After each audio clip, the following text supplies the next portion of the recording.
Hello बच्चों, नमस्कार। मैं संकल्प त्रिपाठी, आप लोगों का बायोलॉजी टीचर, आपके अपने आपके द्वारा बनाए गए उत्तर प्रदेश के नंबर 1 प्लेटफॉर्म विद्याकुल में आप सभी लोगों का भरपूर स्वागत करता हूं और सभी बायोलॉजी वालों का भरपूर स्वागत है। और प्यारे बच्चों, क्षमा करते हैं, थोड़ा सा लेट हो गया क्योंकि आपके सुमित सर आज आए हैं और उनको हॉस्पिटल से लेके आया हूँ, तो थोड़ा सा टाइम लग गया है। और बस सीधे क्लास में घुसा हूँ, जैसे ही आया हूँ बस सीधा क्लास पे घुसा हूँ। तो प्यारे बच्चों, एक बारी सभी लोग सेशन को तेजी से शेयर करेंगे। जो बच्चे जा चुके हैं उनको भी एक बारी फिर से बुलाएंगे। कम से कम आज 2000-3000 से सेशन की स्टार्टिंग करनी है प्यारे बच्चों। और बहुत ही प्यारा सा, बहुत ही शानदार और बहुत ही जबरदस्त आपका ये चैप्टर है और बहुत मजा आने वाली है। यकीन मानो, इसको पढ़ने के बाद आपके अंदर कॉन्फिडेंस बिल्डअप होगा। और साथ ही साथ इस पूरी क्लास को लेने के बाद फिर से डंके की चोट पर मैं कहता हूं, जनन स्वास्थ्य में आपको कुछ भी पढ़ने की जरूरत नहीं, क्योंकि सारे क्वेश्चंस आपके लगवा दूंगा, सारे कॉन्सेप्ट बता दूंगा और बहुत ही मजे के साथ बताने वाले। आप कहोगे कि सर ये पढ़ाई नहीं हुई, ये मतलब मजा था। और मजे के साथ साथ आपके सारे कॉन्सेप्ट क्लियर हो जाएंगे, मतलब मजे मजे में ही मजे हो जाएंगे कतई। तो एक बारी, अभी मजा नहीं आ रहा, एक बारी मजा दिलाएंगे। एक बारी तेजी से सभी लोग, कोई गद्दारी नहीं करेगा, तेजी से एक बारी सभी लोग शेयर करेंगे। सब लोग एक बार शेयर करेंगे, पूरे मन से, पूरे तन मन धन से एक बारी तेजी सभी लोग शेयर करेंगे। 3000 पहुंचाएंगे फटाक से। फिर अपन शुरुआत करते हैं आज की क्लास की, ठीक है। पूरे तन मन धन से एक बारी शेयर करेंगे। तन मन से, धन तो लगाना ही नहीं, बस तन मन से एक बारी तन मन से शेयर करेंगे बस, ठीक है। गुरु ग्रंथ है, गुरु है साक्षात, कहते हैं। चलिए आज शुरुआत करते हैं उन पंक्तियों से कि जब नाव जल पर छोड़ दी तूफान में ही मोड़ दी, दे दी चुनौती सिंधु को फिर धार क्या मझधार क्या, कह मृत्यु को वरदान ही मरना लिया जब ठान ही, जब आ गए रणभूमि में फिर जीत क्या फिर हार क्या, जब छोड़ दी सुख कामना आरंभ कर दी साधना, संघर्ष पथ पर चल पड़े फिर फूल क्या अंगार क्या, और संसार का पीपी गरल जब कर लिया मन को सरल, भगवान शंकर हो गए फिर राख क्या श्रृंगार क्या। तो प्यारे बच्चों, तेजी से एक बारी शेयर, पूरा मन लगा के एक बारी। गाइस, सभी बायोलॉजी वालों आह्वान करेंगे इस सेशन का, और कश्मीर से लेकर के कन्याकुमारी तक एक बारी तेजी से शेयर करना है। लाइक और शेयर की बटन प्रेस फटाफट प्रेस करें, तब अपन इस सेशन की शुरुआत करें, ठीक है बेटा। अगर भरोसा है आप मुझ पर, भरोसा अगर इन कंधों पर किया तो परेशान मत हो, कहीं नहीं जाने। 70 में 70 का टारगेट लेके बैठे हैं, 70 में 70 देंगे, चाहे जो हो जाए। उसके लिए चाहे जितना तपाना पड़े, लोहा जितना तपता है उतनी ही ताकत भरता है, कहते नहीं। मेहंदी जब सहती कठिन वार तब बनती ललनाओं का श्रृंगार, जब फूल पिरोए जाते हैं तब गले लगाए जाते हैं। और ठीक है, तो एक बारी फटाफट से शेयर, अभी मजा नहीं आ रहा है गाइस। गद्दारी करवा एक बारी 2000 करो, फिर हंसता हूं तब फिर सबके स्टेटस में लग जाना चाहिए तुरंत नहीं कह दो कि शुरू नहीं कर रहे हैं चलिए आइए शुरू ही करता हूं भाई। तुम गद्दार हो, क्यों गद्दारी के टैग लेके टहल रहे हो। आइए इस चैप्टर को शुरू करने से पहले, जैसे अपन डेली करते हैं कि इस चैप्टर को शुरू करने से पहले इस चैप्टर से आए कुछ प्रश्न देखते हैं और देखते हैं कि आपके अंदर कितना दम है। क्या देखते हैं? Very very good evening all of you, सभी को बहुत बहुत शुभ संध्या। और देखते हैं कि आपके अंदर कितना दम है, आपके अंदर कितना जोश है, कितना जुनून है और कितनी तैयारी है। और ये तैयारी का पता करने के लिए, आपकी पोल खोलने के लिए मैंने कुछ, बेटा ये देखो, पूरी कॉपी वापी सब लेके आया हूं, बढ़िया लिखूं के, पूरा तैयार है बेटा, पूरी तैयारी 70 इस चैप्टर को। इसके बाद आपको कभी पढ़ने की जरूरत भी नहीं पड़ेगी, टेंशन मत लो, ठीक है। आइए मैं कुछ ऑब्जेक्टिव आपके सामने लाता हूं जो हमेशा आए हैं, और देखते हैं कि आपकी तैयारी क्या है इस चैप्टर को लेकर के। इससे आपको खुद आभास हो जाएगा कि हाँ सर हम किस लेवल पे हैं, हाँ सर हम किस लेवल पे खेल रहे हैं, ठीक है। पहला प्रश्न आपसे कह रहा है कि हमारे देश में जनिक रूप से जनन स्वास्थ्य के निर्माण का राष्ट्रीय स्तर पर प्रयास कब प्रारंभ हुए। हमारे देश में जनिक रूप से जनन स्वास्थ्य के निर्माण के लिए राष्ट्रीय स्तर पर प्रयास शुरू कब हुए। कब अपन ने राष्ट्रीय स्तर पर प्रयास शुरू कर दिया कि भाई अपन जनिक स्वास्थ्य पे काम करेंगे, हमारे देश ने कब शुरू कर दिया। मजा नहीं आ रहा गाइस, ठीक है, मजा नहीं आ रहा है गाइस अभी शेयर करेंगे सभी, जितने बच्चे भी लाइव हैं 1100-1200 जो हैं अभी आ गए हैं, सभी लोग कम से कम 10-10 लोग तो शेयर, 10-10 लोगों पे शेयर करेंगे ही। 3000 के नीचे तो किंतु लौटना पीछे पथ पर अरे मौत से बदतर। 3000 के नीचे तो मजा ही नहीं आएगा, ठीक है। 3000 के नीचे तो मजा ही नहीं आएगा गाइज। चलिए सवाल का जवाब दीजिए और साथ ही साथ शेयर लाइक करते रहिए, फिर तेजी पकड़ेंगे, ठीक है। गुरु ग्रंथ है, गुरु है साचा। सर इस टाइम इंस्टाग्राम नहीं चला रहा, कोई बात नहीं।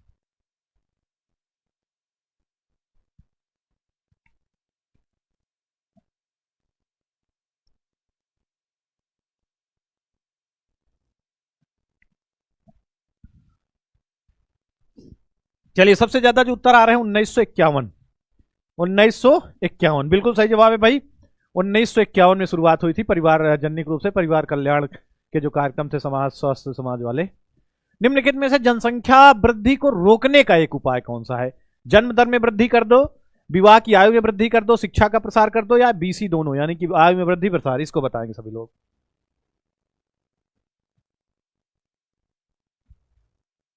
चलिए इसको बताएंगे सभी लोग फटाफट से, फटाफट से एक बारी सब लोग इसको बताएंगे क्या होने वाला ये।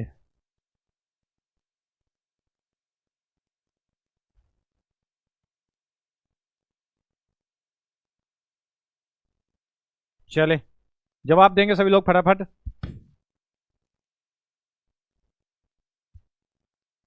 दनादन दनादन दनादन दनादन दनादन, जवाब जवाब जवाब जवाब।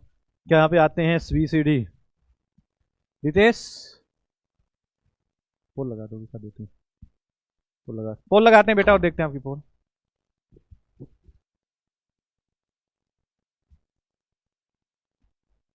ठीक है, 10 के पहले चले जाना, नहीं तो बंद हो जाएगी। ठीक है, अब फूडिंग का देख लेना, कहें कि नहीं। चले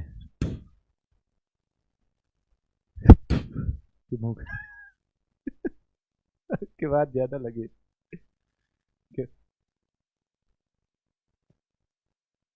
हाँ नहीं, दे देते रोज लाते हैं। चले पोल लगा दे भाई, पोल पोल पोल।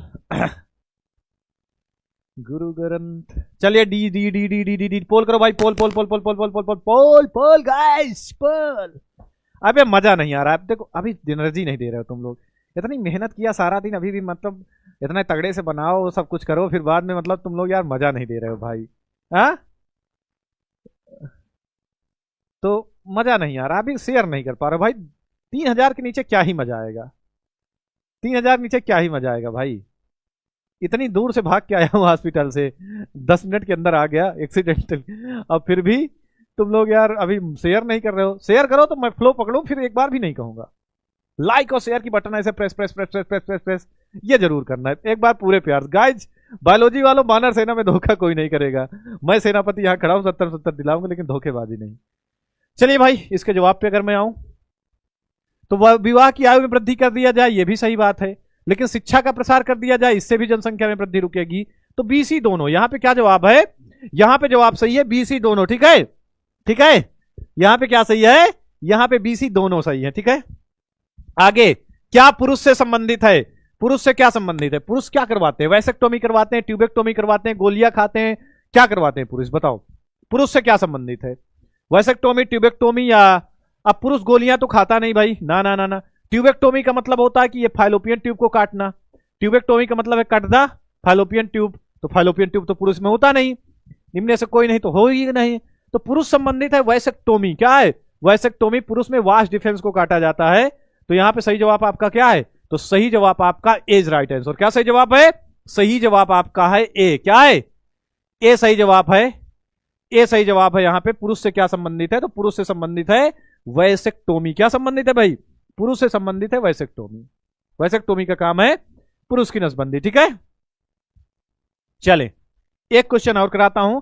कह रहा है एमनियोटिक, ये मियोटिक लिखा है, एमनियोटिक द्रव की कोशिकाओं, क्या कह रहा है? कह रहा है, आपसे प्रश्न पूछ रहा है कि एमनियोटिक द्रव की कोशिकाओं में निम्नलिखित में से किसकी उपस्थिति द्वारा भ्रूणी शिशु का लिंग निर्धारण होता है? एमनियोटिक द्रव की कोशिकाओं में किसकी उपस्थिति द्वारा भ्रूणी शिशु के लिंग का निर्धारण होता है? भ्रूण में जो शिशु है उसके लिंग का निर्धारण किसके द्वारा होता है? बार पिंड से होता है, प्रतिजन से होता है, क्रियंजेटा से होता है, या फिर से प्रतिजन है?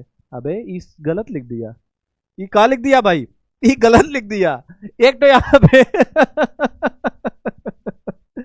एक तो यहां पे ऑप्शन होगा पिता का, लिंग गुणसूत्र, पिता के लिंग गुणसूत्र द्वारा, या तो कह सकते हो।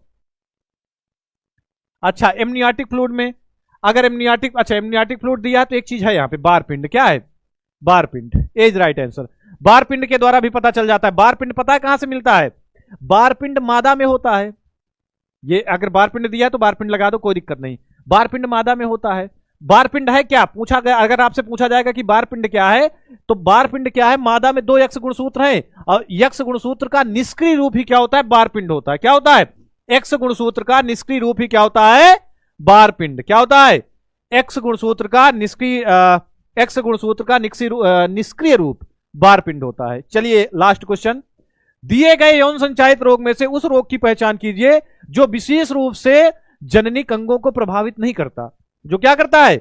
जो विशेष रूप से जननिक अंगों से जिसका कोई मतलब नहीं, सिफिलिस हो जाए, एड्स हो जाए, सुजाक हो जाए, लैंगिक मस्से, इनमें से कौन सा ऐसा रोग है जो क्या करता है? कौन सा ऐसा रोग है जो विशेष रूप से यौन क्या करता है?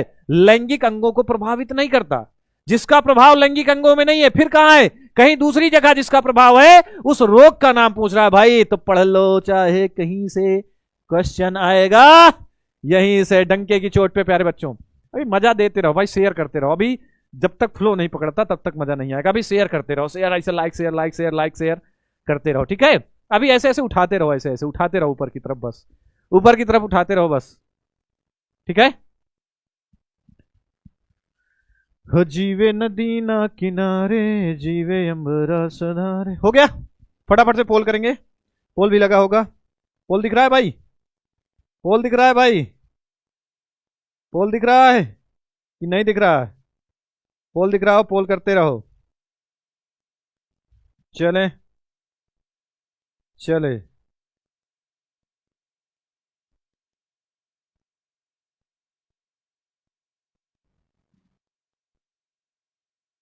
चलें आगे बढ़े भाई। डन डन डना डन डन डन डन डन डन डना डन डन। तो भाई क्या है? एड्स। अगर तुम एड्स को ध्यान से देखोगे, किसको ध्यान से देखोगे? अगर तुम एड्स को देखोगे तो एड्स क्या है भाई? एड्स का प्रभाव जननिक अंगों में नहीं होता, उसका प्रभाव हमारे प्रतिरक्षा तंत्र पे होता है, हमारे इम्यून सिस्टम पे होता है। तो यहां पे सही जवाब कौन है? तो यहां पे सही जवाब है आपका एड्स। कौन सही जवाब है? सही जवाब है एड्स। कौन है सही जवाब? है हेड। Ads ads ads. रथ सजाओ सजाओ शल्य। चलिए आगे बढ़ूं। अब शुरू करते हैं चैप्टर में एंट्री। अब एंट्री मारने से पहले अब बहुत सारे प्रश्नों की श्रृंखला है। देखो तुम खुद ही देख लो, पूरे प्रश्न, हर एक प्रकार के प्रश्न लेकर के आया हूं, हर एक प्रकार के प्रश्न लेके आया हूं, और साथ ही साथ आपके लिए कापियां भी लिख के आया हूं। जैसे प्रश्न आए हैं तो प्रश्नों का उत्तर कैसे देना है, जैसे विद्यालय में यौन शिक्षा होती है आवश्यक, इन सारे प्रश्नों का उत्तर बढ़िया कापी में भी लिख के लाया हूं। वैसे ही पूरा मतलब पूरे प्रश्न आपके रेडी हैं। देखो पूरे प्रश्न आपके रेडी हैं और पूरा कॉन्सेप्ट आपका रेडी है। पूरे प्रश्न रेडी हैं, पूरे कॉन्सेप्ट रेडी हैं, और शुरुआत करते हैं सबकी। ये देखो IBF टिप्पणी बहुत आया है, ये सारे प्रश्न लेकर आया हूं, तो टेंशन नहीं लेना। देखो सारे प्रश्नों को मैं आज आपके सामने लेके आया हूं, और प्रश्न के साथ साथ पहले चैप्टर को पढ़ेंगे, और फिर टॉपिक वाइज एक टॉपिक से कितने प्रश्न बने, एक एक टॉपिक से कितने प्रश्न बने हैं टॉपिक वाइज, इसको भी करवा के जाऊंगा। तो आज के बाद चैप्टर 3 का सुपड़ा साफ।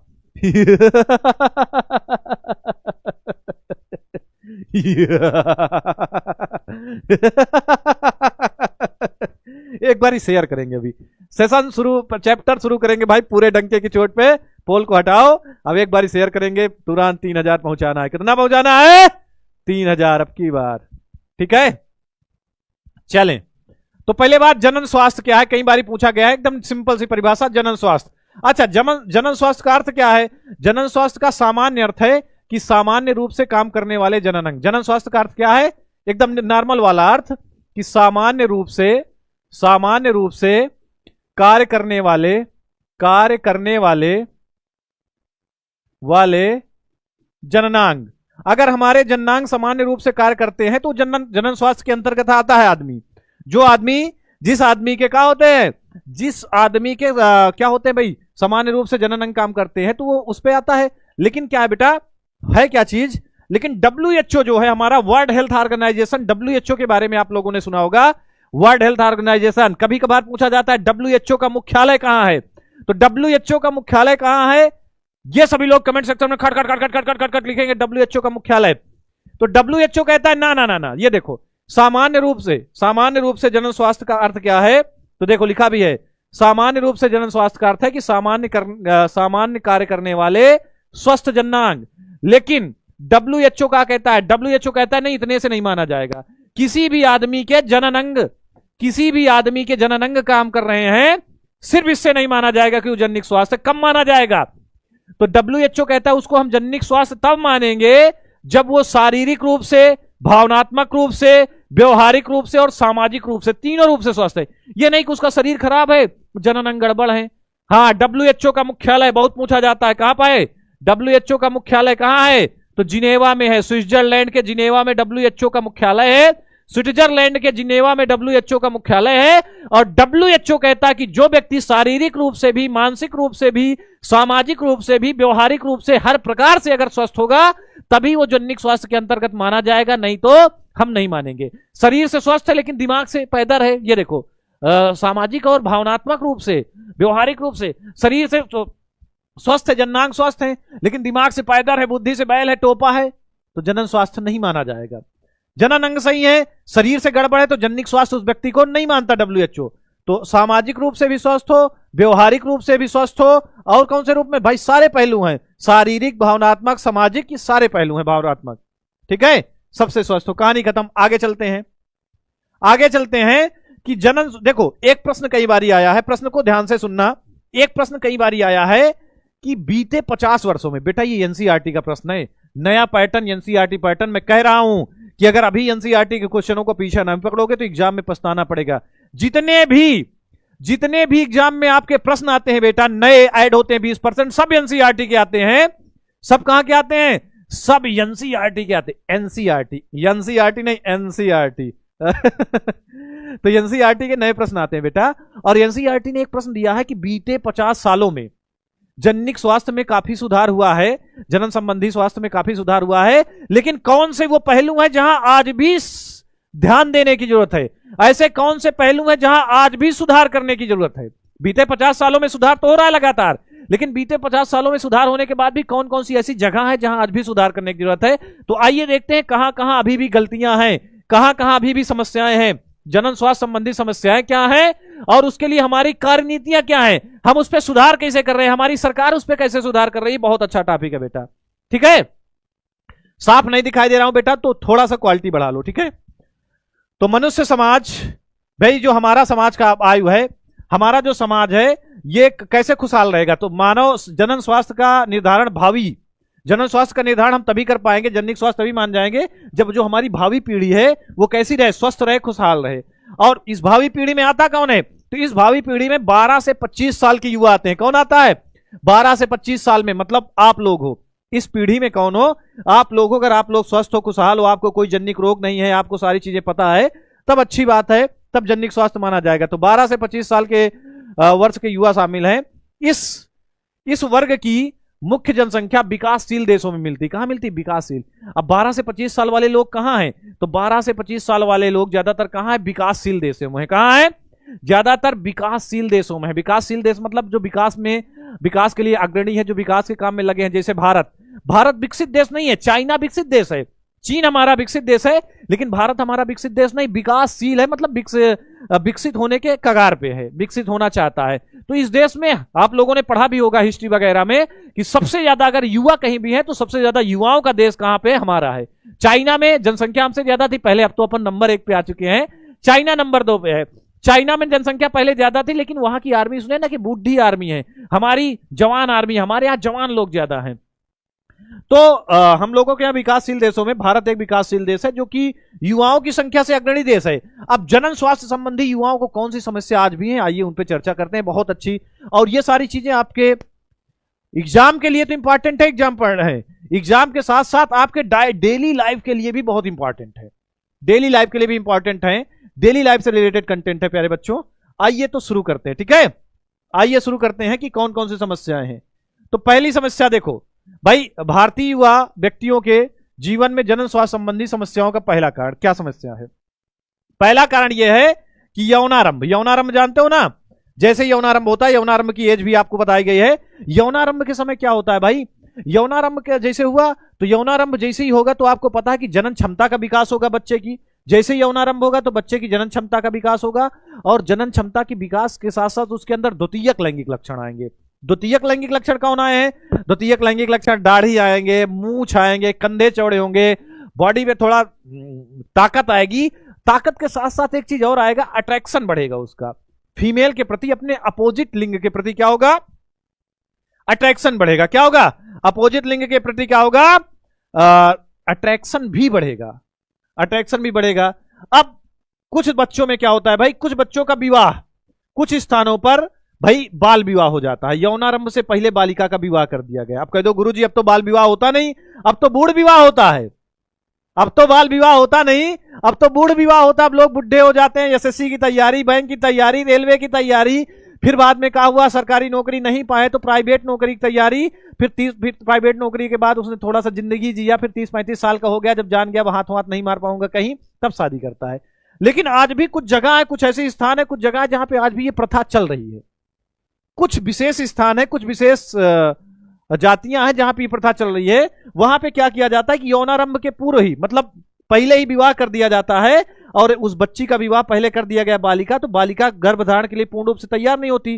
अब अर्ली मैरिज हुई, उस बालिका की जल्दी शादी कर दी गई, जल्दी शादी कर दी गई, जल्दी गर्भवती हो गई। और जब वो बालिका जल्दी गर्भवती हो जाएगी तो क्या होगा, उसका शारीरिक विकास और मानसिक विकास रुक जाएगा, उसके शरीर की वृद्धि रुक जाएगी, और बहुत ज्यादा तकलीफें उसको उठाने पड़ेगी। पहली समस्या।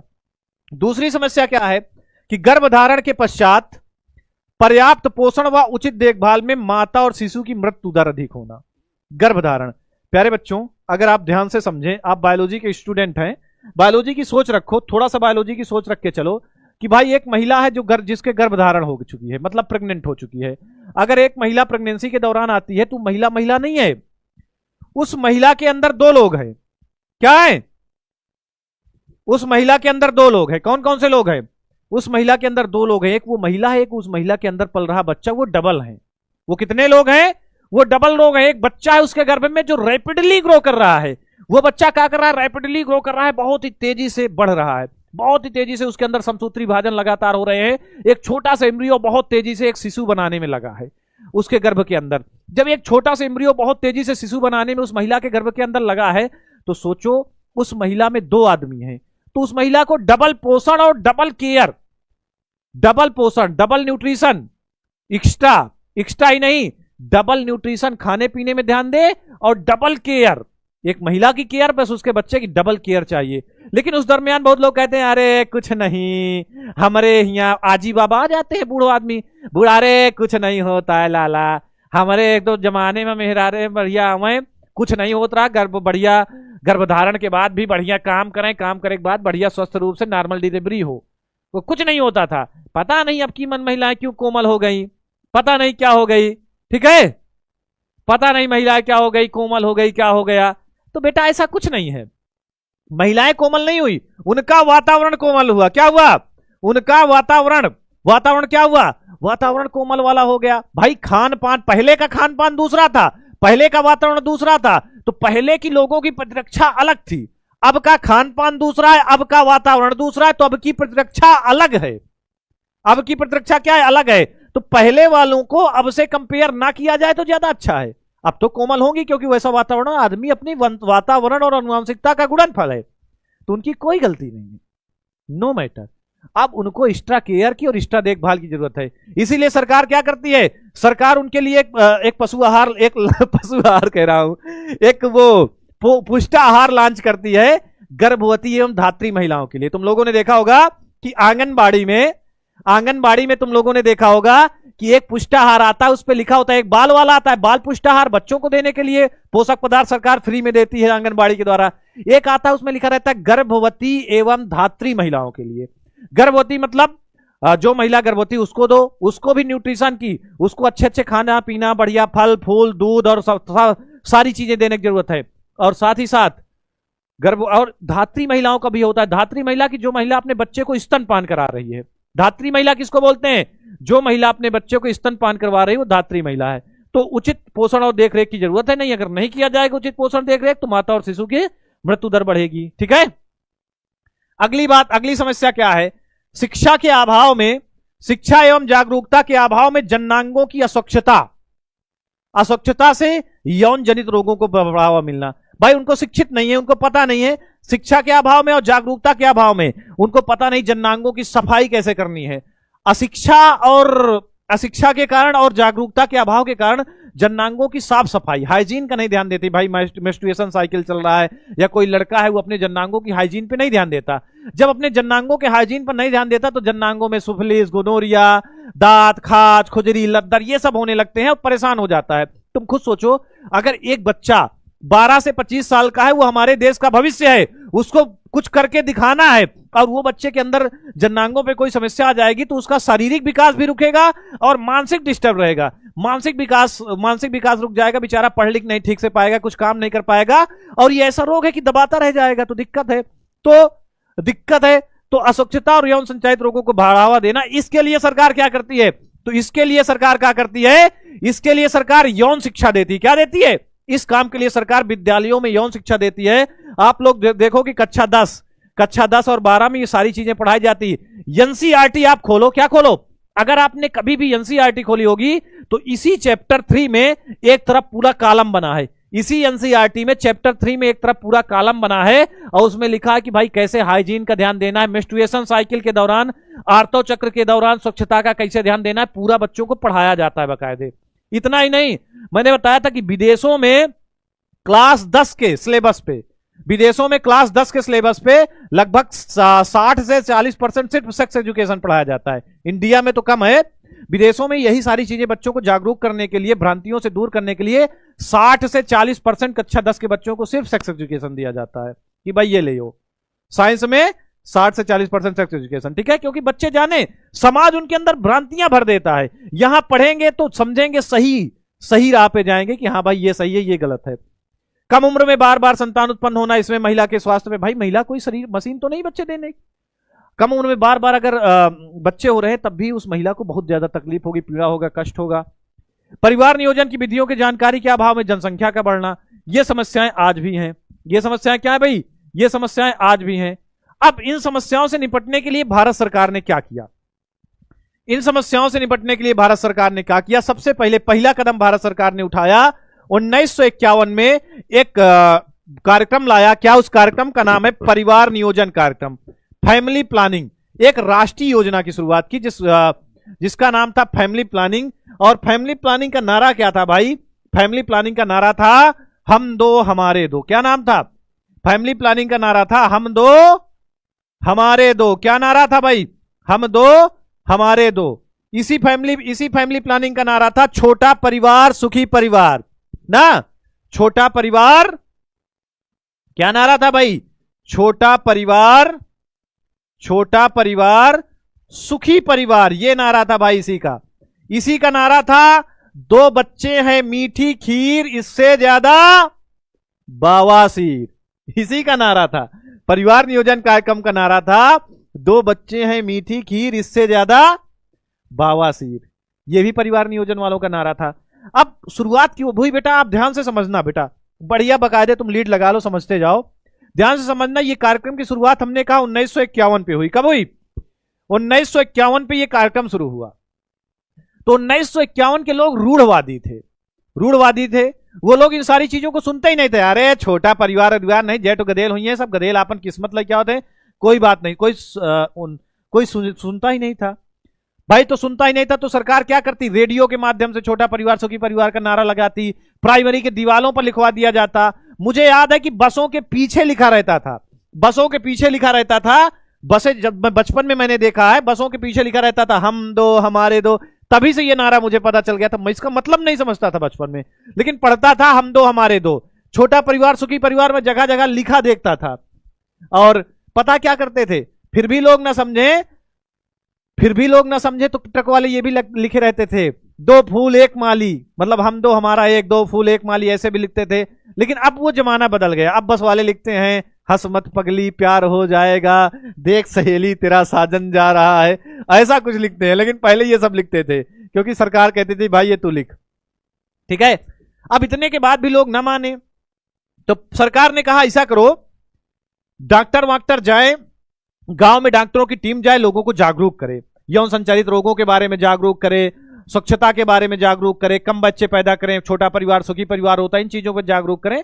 तो बेचारी स्वास्थ्य विभाग की टीम जाए, लेकिन कोई सुनवाई ना करे, कोई आए ही ना इनकी बात सुनने। तब इन्होंने एक नया सिस्टम लॉन्च किया। नया सिस्टम क्या लॉन्च किया?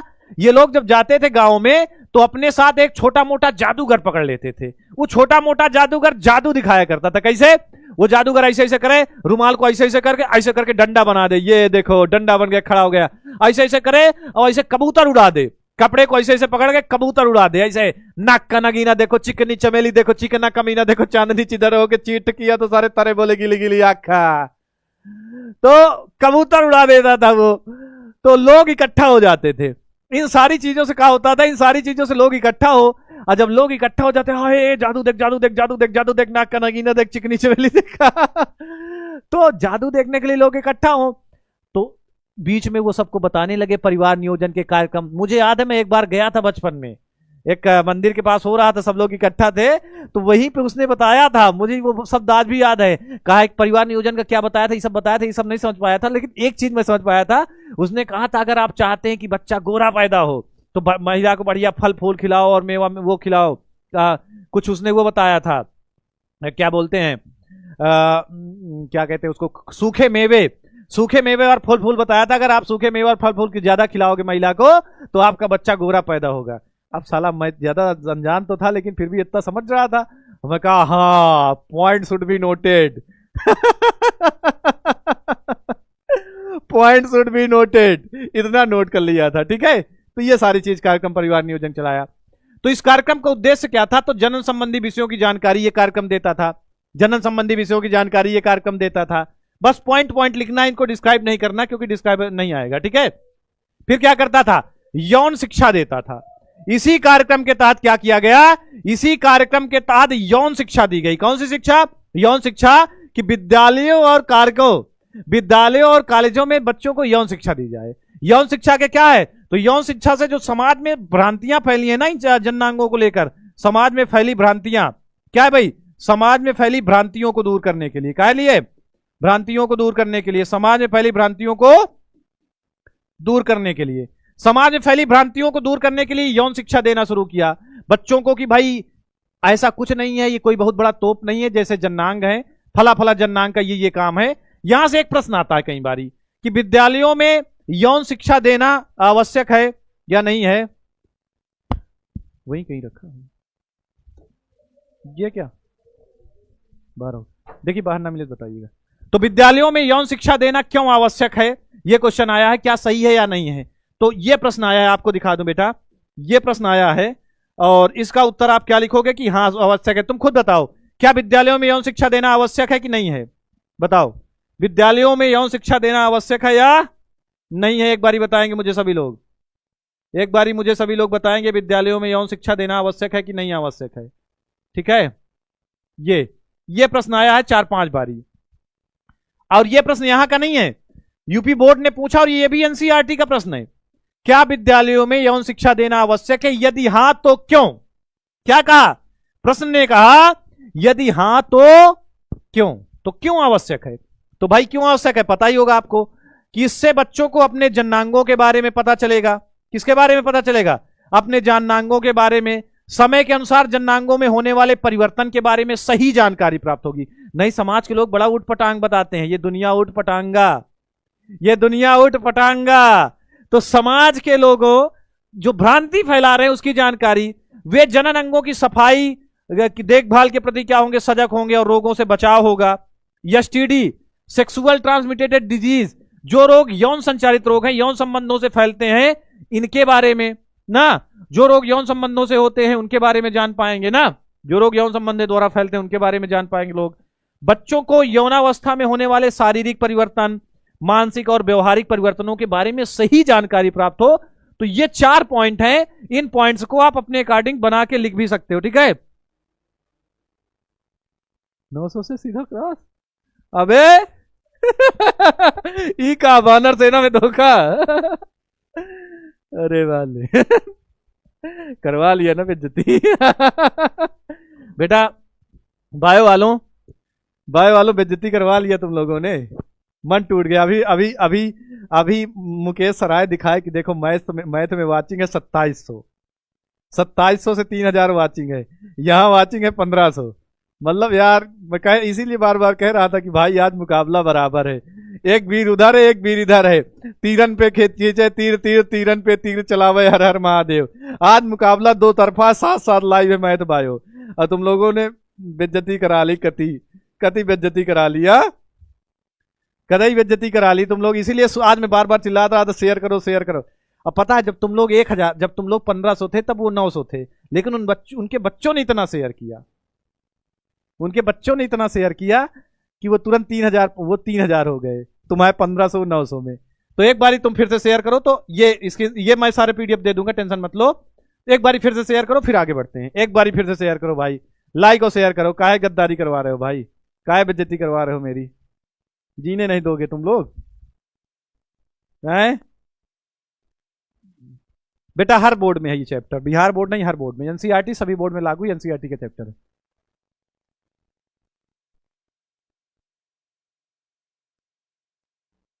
कितना पहुंचा दिए? अरे 70।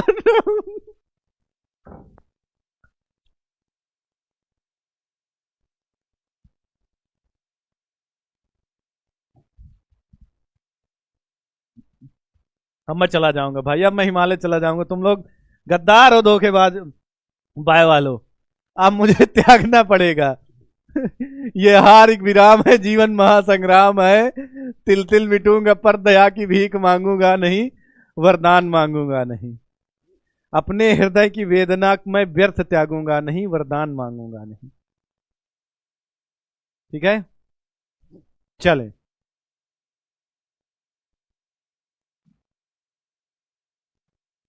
आगे आता हूं अगले टॉपिक पे, जनसंख्या विस्फोट। किस टॉपिक पे आता हूं?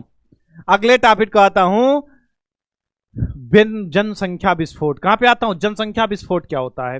तो जनसंख्या में अचानक से वृद्धि का होना, किसी एक स्थान में जो जनसंख्या है तेजी से अगर वृद्धि हो जाती है तो उसको क्या बोलते हैं? उसको बोलते हैं जनसंख्या विस्फोट। क्या बोलते हैं? जनसंख्या विस्फोट बोलते हैं। अब जैसे मैं कहूं कि मानव समाज का विकास इस पृथ्वी पर लाखों साल पहले हुआ, लाखों साल पहले हम पृथ्वी पे आए। अब जब आए तब का अनुमान लगाना कठिन है कि भाई जब आए तब कितनी जनसंख्या थी हमारी, कोई पता नहीं। तब का अनुमान हमें लगाना कठिन है, सही आरेख लगाना कठिन है, परंतु ऐसा माना जाता है कि मानव जनसंख्या 8000 साल पहले 50 लाख थी, और ईसा के जन्म के समय ईसवी जब प्राप्त हुई तो कितनी हो गई? 25 करोड़ हो गई, और 16वीं सदी में कितनी हो गई? 50 करोड़ जनसंख्या हो गई। कितनी हो गई? 16वीं सदी में 50 करोड़ जनसंख्या हो गई। कितनी हो गई? 16वीं सदी में 50 करोड़ जनसंख्या हुई। कितनी जनसंख्या हुई? 50 करोड़ जनसंख्या हुई। भाई मजा नहीं आ रहा, गाइस बेइज्जती न कराओ। 3000 कहां 1500, मतलब हाफ पे तुम लोगों ने ला दिया। पिछले बार के बच्चों ने हमेशा बायो को ऐसे ऊपर रखा, मैथ से 4 कदम ऊपर। तुम इस बार वाले बच्चे कहे दरिया तेरा नसीब चमत्कार कर दिया, इस बार के थपेड़ों ने मुझे उस पार कर दिया। अब यार तुम कैसे थपेड़े हो? मैथ्स वालों ने उस बार, बायो वालों ने हमेशा मैथ से 4 पॉइंट ऊपर रखा है। ठीक है, तो अनुमान लगाना कठिन है। देखो ये प्रश्न कई बार आता है, 5 नंबर का आता है ये प्रश्न। कितने नंबर का? 5 नंबर का ये प्रश्न कई बार आया है, और ये प्रश्न डबल पावर का है। कितने पावर का है? डबल पावर का। क्यों डबल पावर का है? बिकॉज कारण क्या है? तो कारण ये है इसलिए डबल पावर है कि हिंदी में भी इससे रिलेटेड निबंध आ जाता है, और बायो में तो आता ही है। हिंदी में भी आता है और बायो में तो आता ही है, इसलिए। ठीक है, इसलिए चलें। तो जनसंख्या में वृद्धि, आइए समझते हैं, भारत पे आते हैं। भारत की जनसंख्या में वृद्धि, तो भारत की जनसंख्या में दिक्कत क्या है? हमारे पास दुनिया का जितना भूभाग है, दुनिया का 2.4% हमारे पास जमीन है। जो लैंड है हमारे पास भाई, वो दुनिया की 2.4% है लैंड। जमीन हमारे पास दुनिया की कितने परसेंट जमीन हमने अगुवाई है? तो दुनिया की 2.4% जमीन हमारे पास है। 2011 का डाटा बता रहा हूं, अभी का डाटा नहीं बता रहा हूं, 2011 का डाटा बता रहा हूं। 2.4% जमीन है हमारे पास, और जनसंख्या हमारे पास दुनिया की कितने परसेंट है? तो दुनिया की 17% जनसंख्या। ये कब की बात है? ये 2011 का जनगणना है। अब कितनी हो गई होगी? अब हमारे पास जनसंख्या कितनी हो गई होगी? 18 से 19% का हो गई होगी, क्योंकि तब हम दुनिया में दूसरे नंबर में थे। तब हम दुनिया में दूसरे नंबर में थे। अब हमने चाइना को हिट करके पीछे छोड़ दिया कि भक्त चाइना वाइना आगे रहेगा, चल हट, हमसे आगे कौन, हमसे मस्ती ज्यादा मस्ती, हमसे आगे कौन रहेगा। हमने चाइना को पीछे छोड़ा। 38। अबे कहां से ला रहा है भाई मैं जा रहा हूं घर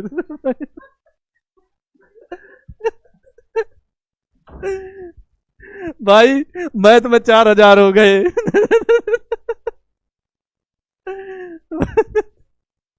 ठीक है चलो, बहुत बहुत बहुत बुरा लगा तुम लोगों की वजह से। पावर नहीं दिखा पाए यार, पावर नहीं दिखा पाए। ठीक है चलें, कोई बात नहीं। ये हार एक विराम है, जीवन महासंग्राम है यार। क्या कहूं, तिल तिल मिटूंगा पर दया की भीख मांगूंगा नहीं वरदान। तो दुनिया की 2.4% जमीन है हमारे पास, और 17% जनसंख्या थी 2011 में। अब जनसंख्या कितनी हो गई? अब 18 से 19% हो गई होगी। अब जनसंख्या कितनी हो गई? अब जनसंख्या 18 से 19% हो गई होगी। अब हम लोगों ने जमीन तो, हम लोग जनसंख्या तो बराबर बढ़ा रहे हैं, दे दनादन दे दनादन दे दनादन, जनसंख्या तो बराबर बढ़ा रहे हैं, लेकिन जमीन के मामले में हमने किसी की जमीन तो वो नहीं की, हमने किसी देश पे कब्जा किया नहीं। बीते 100 सालों में, बीते बहुत सालों में हमने कभी, भारत का रिकॉर्ड रहा है, भारत में किसी देश पे कब्जा नहीं किया। हमारे यहां विदेशी आए, उन्होंने आक्रमण किया, हम भारत बारी बारी से सबने लूटा, बारी बारी से, कोई बात नहीं, लेकिन हम लोग तो वसुधैव कुटुंबकम पर चले। हम लोग किस पे चले? हम लोग चले वसुधैव कुटुंबकम पर, कि पूरा विश्व हमारा कुटुंब है, पूरा विश्व हमारा परिवार है। हम लोग किस भावना पे जिए? हम लोग इस भावना पे जिए, सर्वे भवन्तु सुखिनः, सर्वे सन्तु निरामयः, सर्वे भद्राणि पश्यन्तु मा कश्चित् दुख भाग भवेत्। सब सुखी हो, सब निरोगी हो, सबका कल्याण हो, किसी को किसी प्रकार का दुख ना हो। तो हमने किसी पे कब्जा नहीं किया, हमने चुपचाप अपनी जनसंख्या बढ़ाई और हमने चाइना को हिट करके पीछे छोड़ दिया। तो अब हमारे पास समस्याएं आएंगी। क्यों समस्याएं आएंगी? कि भाई अगर हमारे पास 17% 18% जनसंख्या थी, और अगर हमारे पास जमीन भी 18% होती, 18% जमीन भी होती, तो सबके पास 2-2 4-4 10-10 बीघे जमीन होती, और सब लोग क्या करते? सब लोग 2-2 4 10-10 बीघे जमीन में आराम से क्या करते? राज करते, बढ़िया फसल उगाते और खाते पीते पड़े रहते, कोई दिक्कत। समस्या इसलिए आ गई क्योंकि जनसंख्या हमारे पास ज्यादा हो गई, जमीन कम है। भारत का कुल क्षेत्रफल का भूभाग, विश्व का क्षेत्रफल का कुल भूभाग 2.4% है, जनसंख्या 17%। ये 2011 का डाटा है।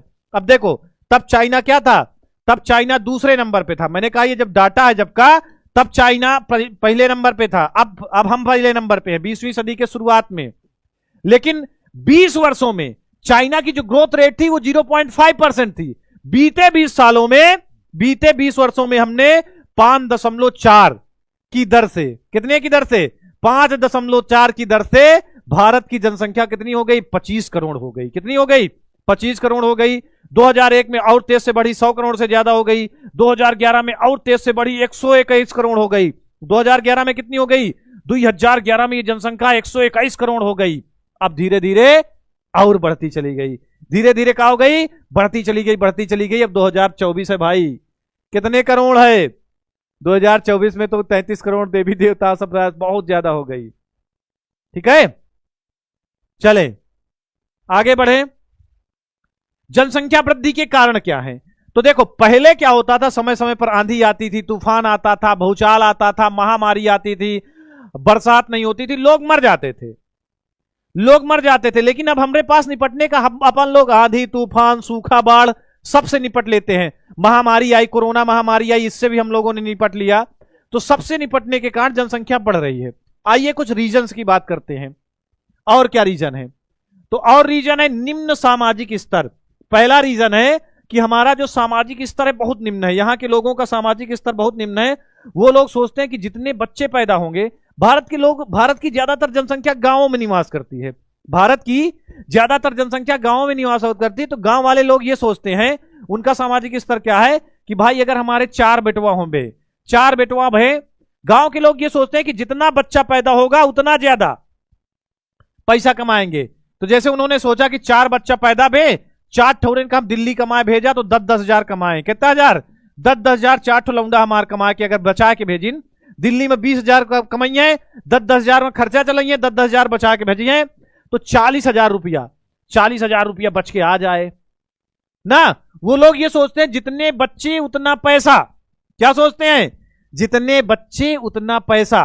क्या सोचते हैं वो लोग? जितने बच्चे उतना पैसा। 40,000 बच के आ जाए, अरे बाप रे इतना पैसा हो जाए, घर बन जाए, दुआर बन जाए, सब हो जाए। लेकिन उनको पता नहीं कि 4-4 लौंडा है कि शादी होगी, 4 बहुएं आएंगी, और 4 बहू आने के बाद इनके 4-4 बेटवा, 4 चौक 16 लौंडा। अब कहां रहेंगे, क्या खाएंगे, क्या पिएंगे, इतनी जमीन सब कहां से मैनेज होगा? ये बाद का नहीं छो, दूरगामी दुष्परिणाम नहीं समझ पाते हैं लोग, निम्न सामाजिक स्तर। अगली बात है निरक्षरता। निरक्षरता क्या है भाई? इसको भी करवा दूंगा। निरक्षरता से क्या हो रहा है? ठीक है, निरक्षरता कि लोग साक्षर नहीं है। आप लोग देखो कि जो डॉक्टर है, इंजीनियर है, बड़ा बड़ा लोग है, बड़े बड़े लोग हैं, जितने भी बड़े बड़े लोग हैं, बड़े आदमी हैं, उनके पास इतना रुपया पैसा सब कुछ होने के बाद बच्चे कितने होते हैं? ज्यादातर 1-2। जितने पढ़े लिखे बड़े बड़े आदमी है, साहेब सूबा है, डीएम एसडीएम है, इतना पैसा होने के बाद 1-2 बच्चे होते हैं उनके, क्योंकि उनको पता है कि एक बच्चे को सेने में, एक बच्चे को पढ़ाने लिखाने में कितना पैसा खर्च होगा। अब गांव के लोग बेचारे पैदा तो कर लेते हैं, लेकिन उन बच्चों को अच्छी शिक्षा नहीं दे पाते हैं। और मैं कहता हूं, जो गार्जियन सुन रहे होंगे मेरी बात, जो गार्जियन मेरी बात को सुन रहे होंगे, सुना देना अपने गार्जियन को। माता बैरी पिता शत्रु, ये न बालो न पाठिता, न शोभते सभा मध्य, हंस मध्य बको यथा। वो माता पिता अपने बच्चों के शत्रु होते हैं, जो बच्चों को उचित शिक्षा नहीं दे पाते। माता बैरी पिता शत्रु, वो जो अपने बच्चों को उचित शिक्षा नहीं दे पाते, अच्छी से अच्छी शिक्षा। भाई उनका बच्चा पढ़ा नहीं है तो न शोभते सभा मध्य, किसी विद्वान की सभा में जाएगा, बड़े बड़े साहब सूबा की सभा में जाएगा, तो ऐसा लगेगा हंसों की सभा है, और हंसों के सभा में वो अपने आप को अनपढ़ बेचारा ऐसे खड़ा रहेगा, साहेब बकुला महसूस करेगा। उसको लगेगा कि हंसों की सभा, यहां बड़े बड़े लोग हैं और मैं तो साला ठहरा बकुला, अनपढ़ बकुला। अरे साहब, जी साहब, कहेंगे इधर आओ, राम बहूर इधर आओ। जी जी साहब, साहब आए रहे, ठीक है साहब, जाओ, ठीक है साहब, जाओ। अब पढ़ा लिखा होगा, आएगा, और सर क्या हाल है, मैं फला, आई एम संकल्प त्रिपाठी, क्या हाल है, अच्छा कहाँ पोस्टेड हो? वहां पे तो यार मैं गया था, मेरे बहुत सारे लड़के पढ़े हैं वहां पे, मेरा एक बच्चा भी अभी हुआ है जहां पे तुम हो। तो ये होता है कॉन्फिडेंस लेवल, ठीक है। तो निरक्षरता का मतलब होता है कि भाई अनपढ़ है, अनपढ़ है तो समझ नहीं पा रहे हैं ना, अनपढ़ है। सारे क्वेश्चन मैं आपको दे दूंगा, टेंशन मत लेना, ठीक है। अगला कारण क्या है? सामाजिक रीति रिवाज। कई जगह रीति रिवाज क्या है बेटा? कई जगह रीति रिवाज क्या है कि भाई कई जगह रीति रिवाज ये है कि भाई बच्चे भगवान। पहली रीति रिवाज ये है कि पहले लोग एक बात ये भी सोचते हैं कि बच्चे भगवान की देन, बच्चे भगवान की देन। लोगों का काम मानना होता है भाई बच्चे भगवान की देन। कहे अरे भगवान की देन है, आपन किस्मत लेके लाए हैं, लाला हमार का है, सब गदेल आपन आपन किस्मत लेके आए, हमार का है, बच्चे भगवान की देन है, बच्चे अल्लाह की देन है। तो भाई भगवान अल्लाह बच्चे नहीं दे रहा है, बच्चे आपकी देन है, और किस्मत भले अपनी लेकर आए हैं, लेकिन तुम्हारा दायित्व तो है। जो बच्चे तुम पैदा कर रहे हो, दायित्व तो उतने ही बच्चे पैदा करो जिसको अच्छा से अच्छा खिला सको, पिला सको। बताऊंगा क्या साइड इफेक्ट अगर खिला पिला नहीं दोगे, अभी बताऊंगा साइड इफेक्ट क्या है कि अगर बच्चे ज्यादा होंगे तो साइड इफेक्ट क्या है उसका, उसको भी बताऊंगा। भगवान की देन। दूसरी बात, कहीं कहीं रीति रिवाज है कि भाई अगर लड़का नहीं पैदा होगा, कहीं कहीं रीति रिवाज ये है कि अगर लड़का नहीं पैदा होगा तो हमें पानी देने वाला कोई नहीं होगा पितरों को, और हम तरेंगे नहीं। तो लड़के के इंतजार, पता लगा 1 लड़की हुई, 2 लड़की हुई, फिर भी लड़का नहीं हुआ, 3 लड़की हुई, फिर भी लड़का नहीं हुई, 4 लड़की हुई, 5 लड़की हुई, 6 लड़की हुई, 7 लड़की हुई, 8 लड़की, 9 लड़की हो जाती हैं। अपने आसपास टोला मोहल्ला पड़ोस में देखो कि 8 9 10 लड़की हो गई, लड़के के इंतजार में लड़का नहीं हुआ। जनसंख्या बढ़ गई, जनसंख्या बढ़ गई, लड़का का इंतजार, लड़का लड़की एक समान, फिर क्यों भेद करे इंसान? लड़का लड़की को एक समान समझना चाहिए, ठीक है। अगला है बेटा कम उम्र में विवाह। कम उम्र में विवाह हुई, कम उम्र में बच्चे पैदा होने लगे तो कहते हैं चलो 40 साल तक बच्चा पैदा करते हैं, 40 साल तक बच्चा पैदा करते हैं। कम उम्र में विवाह होना यह भी बहुत खतरनाक है, ठीक है, यह भी एक आता है। अगली बात बेटा, एक काम जरूर करेंगे, हमें यह जरूर बताएंगे बेटा, मुझे ये बायो वाले इतनी गद्दारी तो नहीं करोगे, हर चीज में गद्दारी करते हो, मुझे ये जरूर बताएंगे कि हम कहां से हैं, यूपी 69 से, यूपी 70 से, या यूपी 61 से। हैशटैग यूपी इतने विद्याकुल, और मेंशन करेंगे, हमें मेंशन जरूर करेंगे। किनको किनको मेंशन करेंगे? अपने सारे शिक्षकों को मेंशन कर सकते हैं, और मुकेश सर को जरूर मेंशन करेंगे और मैं को भी मेंशन करेंगे, संकल्प सर विद्याकुल। ये आपका टाइम टेबल है, इस टाइम टेबल के साथ इंस्टा में मेंशन करेंगे। और देखो मुकेश सर, सुमित शिवम, और ये यहाँ पे है आपके अंकित सर, ठीक है, ये है आपके सुमित सर, और सबसे नीचे मैं हूं। मैं बार बार कहता हूं कि सबसे नीचे मैं हूं, तो सबसे ऊपर मुझे ले जाना तुम्हारा काम है। सबसे ज्यादा फॉलोअर होना चाहिए गाइज, सबसे ज्यादा मेंशन, सबसे ज्यादा फॉलोअर होना चाहिए। और ये पोज, इस पोज पे टाइम टेबल को इंडिकेट करते हुए आप लोग लगाओगे, ये पोज या तो ये पोज, ये पोज।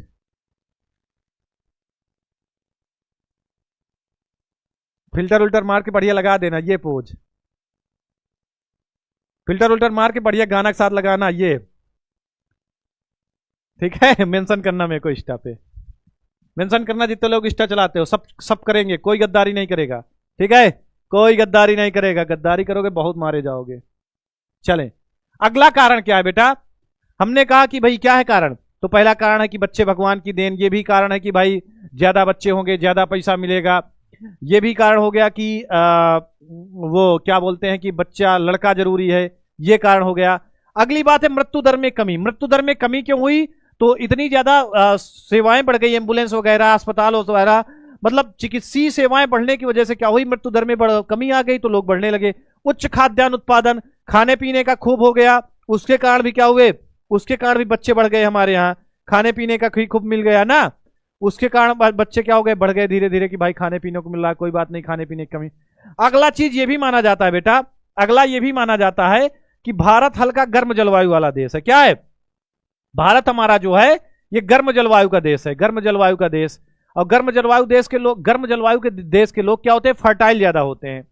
गर्म जलवायु वाले देश वाले ज्यादा फर्टिलिटी वाले होते हैं, ज्यादा फर्टाइल होते हैं। तुम लोग चले जाओ, कहां चले जाओ, अगर ये उत्तरी ध्रुव दक्षिणी ध्रुव पोलर रीजन में जाओगे, उत्तरी ध्रुव दक्षिणी ध्रुव कौन से हैं, जहां पे 8 से 10 महीने बर्फ जमी रहती है। उत्तरी, जैसे रसिया वाला, रसिया का आधा इलाका, रसिया का 30% इलाका एकदम ध्रुवों में आता है। उस इलाके में चले जाओ, उस इलाके में लोगों के बच्चे ही नहीं होंगे, होंगे भी तो बहुत कम, 1-2 बच्चे होंगे मुश्किल से, क्योंकि वो ठंडे इलाके हैं। ठंडे, कितने ठंडे इलाके हैं वहां, तापमान -3 डिग्री, -10 डिग्री ना, -10 डिग्री सेल्सियस, -3 डिग्री सेल्सियस में तापमान होता है वहां पे। तो ठंडे इलाके हैं, तो ठंडे होने की वजह से क्या होता है, वहां के लोगों के अंदर इनफर्टिलिटी कम होती है। क्यों कम होती है? कि तुम्हें पता है कि कम टेम्परेचर, ज्यादा टेम्परेचर, दोनों ही टेम्परेचर में शुक्राणु नहीं बन पाते। अब भाई हम हालांकि वृषण कोष टेम्परेचर को मैनेज करता है, लेकिन 3 डिग्री मैनेज करेगा, 2 डिग्री मैनेज करेगा। अब इतना ज्यादा नीचे कैसे बढ़ाएगा वृषण कोष? नहीं बढ़ा पाएगा ना। तो बहुत कम टेम्परेचर में स्पर्म कम बनते हैं, स्पर्मेटोजेनेसिस कम होता है, स्पर्म कम बनते हैं, तो यहाँ के लोग कम फर्टाइल होते हैं, इसीलिए कम बच्चे पैदा कर पाते हैं। और हमारे यहाँ ठीक ठाक है, बढ़िया टेम्परेचर ठीक ठाक है, तो बढ़िया स्पर्मेटोजेनेसिस होता है, सब फर्टाइल आदमी है, इसीलिए सबसे ज्यादा युवा भी यहाँ है, क्योंकि फर्टाइल लोग ज्यादा यहाँ है। तो गर्म जलवायु का होना, यह भी। अगली बात, एक चीज और देखा होगा कि भारत की अधिकतर जनसंख्या गांवों में निवास करती है।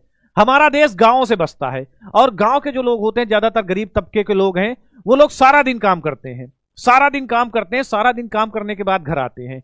अब वो लोग मनोरंजन के लिए ना तो बहुत टीवी भी देखते हैं, ना ही वीडियो गेम खेलते हैं, ना ही स्विमिंग पूल में तैरने जाते हैं, ना ही मोबाइल में गेम खेलते हैं, कुछ नहीं करते। उनके पास मनोरंजन का एकमात्र साधन होता है, और इस मनोरंजन के चलते क्या होता है, एक बच्चा और पैदा हो जाता है। एक बच्चा और हो गया, बेचारे थक हार के आए काम करके सारा दिन का स्टेट, एक गांव में कोई मनोरंजन है नहीं, एक ही मनोरंजन है उनके पास, मनोरंजन के चक्कर में एक लड़का और हो गया। अब जब मनोरंजन के चक्कर में एक और हो गया, तो उसको आदमी ये नहीं कहेगा कि मनोरंजन का है, उसको तो यही कहेगा ना, भगवान की देन है, प्रभु की इच्छा ना, प्रभु की इच्छा। तो ये भी दिक्कत है। तो ये सारे रीजन है जनसंख्या वृद्धि के, जनसंख्या वृद्धि के रीजन है। अब नियंत्रण कैसे करोगे? ठीक है, चले, जनसंख्या वृद्धि के दुष्परिणाम क्या होंगे? अब जनसंख्या बढ़ेगी तो उसका दुष्परिणाम क्या होगा? क्लियर है बेटा? इतना जनसंख्या वृद्धि के रीजन क्लियर है? लाइक करेंगे एक बार, इतना क्लियर होगा तो लाइक करेंगे। क्या करेंगे? इतना क्लियर है तो लाइक करेंगे। तो जनसंख्या वृद्धि पर नियंत्रण, किसी भी किसी भी देश में जनसंख्या की वृद्धि क्या करती है? प्रकृति पर अंकुश लगा देती है। देश की प्रगति पर अंकुश लगा देती है जनसंख्या की वृद्धि, ठीक है, देश की प्रगति को रोक देती है। क्योंकि सीधा ज्यादा जनसंख्या बढ़ी तो सीधा सोर्स पर, सीधा प्रभाव कहां पड़ता है? स्रोतों पर पड़ता है। मानव के लिए, सभी व्यक्तियों को आवश्यक सुविधा प्रदान करने के लिए जनसंख्या वृद्धि की दर में कमी लाना क्या है? जनसंख्या वृद्धि के दर में कमी लाना क्या है? अति आवश्यक है।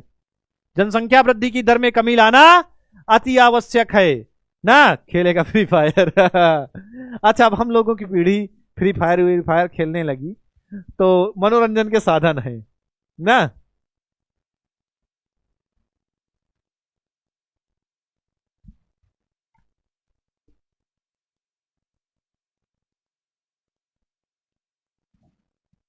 चले आगे बढ़ते हैं। तो क्या क्या समस्या आएंगी? जनसंख्या वृद्धि पर नियंत्रण कैसे लाया जा सकता है? तो एक नियंत्रण तो ऐसे भी लाया जा सकता है, कैसे लाया जा सकता है कि कानून व्यवस्था। देखो, एक संविधान संशोधन हुआ था, 42वां संविधान संशोधन। 42वें संविधान संशोधन में 42वें संविधान संशोधन में हमने क्या किया था कि 42वें संविधान संशोधन में संविधान ने कहा कि कोई भी विधानसभा या लोकसभा चाहेगी, उजर वाली कोटी दे दो, कोई भी विधानसभा या लोकसभा अगर चाहेगी तो जनसंख्या पे कानून बना देगी। ठीक है, जनसंख्या पे कानून बना देगी। क्या कानून बनाएगी? क्या मैंने इस कदर सुलह कर ली पेशवाओं से कि उनकी सरकार रहे और मेरा भी किरदार रहे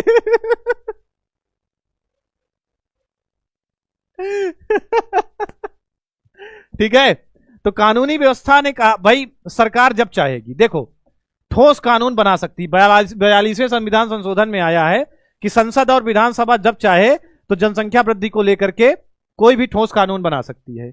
लेकिन सरकार क्यों नहीं बनाती? क्योंकि वोट बैंकिंग का मामला है। लेकिन सरकार को पूरा वो है, जब चाहे तो संसद विधानसभा में बिल पास कर दे कि भाई जिसके 2 से ज्यादा बच्चे होंगे सरकारी नौकरी नहीं मिलेगी, 2 से ज्यादा बच्चा होंगे कोटा में राशन नहीं मिलेगा, 2 से ज्यादा बच्चा होंगे तो बैंक में खाता में गड़बड़ाया जा, 2 से ज्यादा बच्चा होंगे तो ग्रीन कार्ड नहीं बनेगा। ये सारी चीजें, चुनाव नहीं लड़ पाएगा प्रधानी का, सदस्य का, ये सारी चीजें कानूनी व्यवस्था के द्वारा कहा जाए। शिक्षा व्यवस्था, लोगों को शिक्षित कर दिया जाए तो लोग समझ जाएंगे जनसंख्या को सीमित करना आवश्यक है। शिक्षा व्यवस्था द्वारा जनसंख्या का नियंत्रण किया जा सकता है। आर्थिक स्थिति में सुधार, लोगों को रोजगार व्यवसाय दे जाओगे तो लोग बिजी हो जाएंगे। लोगों को रोजगार और व्यवसाय दे दिया जाए, आर्थिक स्थिति में सुधार किया जाए तो पैसा पकड़ने लगे, अपने काम में बिजी हो जाएंगे। फिर कहें यार के बच्चे बवाल हैं। क्या भाई, बच्चे क्या है? बवाल हैं। बच्चे क्या है बेटा? बवाल हैं। तो वहां पे भी क्या किया जाएगा? वहां पे भी लोग रुकेंगे। ठीक है, परिवार संबंधी कार्यक्रमों को बढ़ावा, परिवार कल्याण संबंधी कार्यक्रमों को बढ़ावा। तो परिवार को सुमित रखने के लिए लोगों को परिवार कल्याण संबंधी कार्यक्रमों में रुचि होना चाहिए। और सीमित परिवार वाले व्यक्ति जिनकी परिवार की संख्या सीमित है, उन परिवारों को निःशुल्क शिक्षा दी जाए, मुफ्त इलाज दी जाए, सरकारी नौकरी में प्राथमिकता दी जाए। तो लोग खुद कहेंगे भाई दूध गदेल कह दो, सरकारी नौकरी में हुआ मिली, छूट मिली, आरक्षण मिली, आरक्षण दे दिया जाए। तो इससे भी जनसंख्या कम होगी, इससे भी लोग जागरूक हो जाएंगे, जनसंख्या कम करेंगे। अब जनसंख्या वृद्धि के नियंत्रण के लिए एक उपाय और है। एक उपाय क्या है? एक सबसे अच्छा उपाय है परिवार नियोजन। क्या है? परिवार नियोजन। परिवार नियोजन का सिंपल सा अर्थ है, अगर एकदम सरल परिभाषा लिखना है तो ये लिख सकते हो, परिवार नियोजन बेटा मोस्ट इंपॉर्टेंट टॉपिक है, 5 नंबर का ये भी आता है। जनसंख्या वृद्धि के कारण दुष्परिणाम ये सब आते हैं, और साथ ही साथ परिवार नियोजन भी बहुत इंपॉर्टेंट है, 5 नंबर का आता है। तो ये भी लिख सकते हो कि नियोजित तरीके से, प्लान्ड वे में, कैसे? नियोजित तरीके से परिवार में बच्चों की संख्या को कम करना। क्या करना? परिवार में बच्चों की संख्या को कम करना,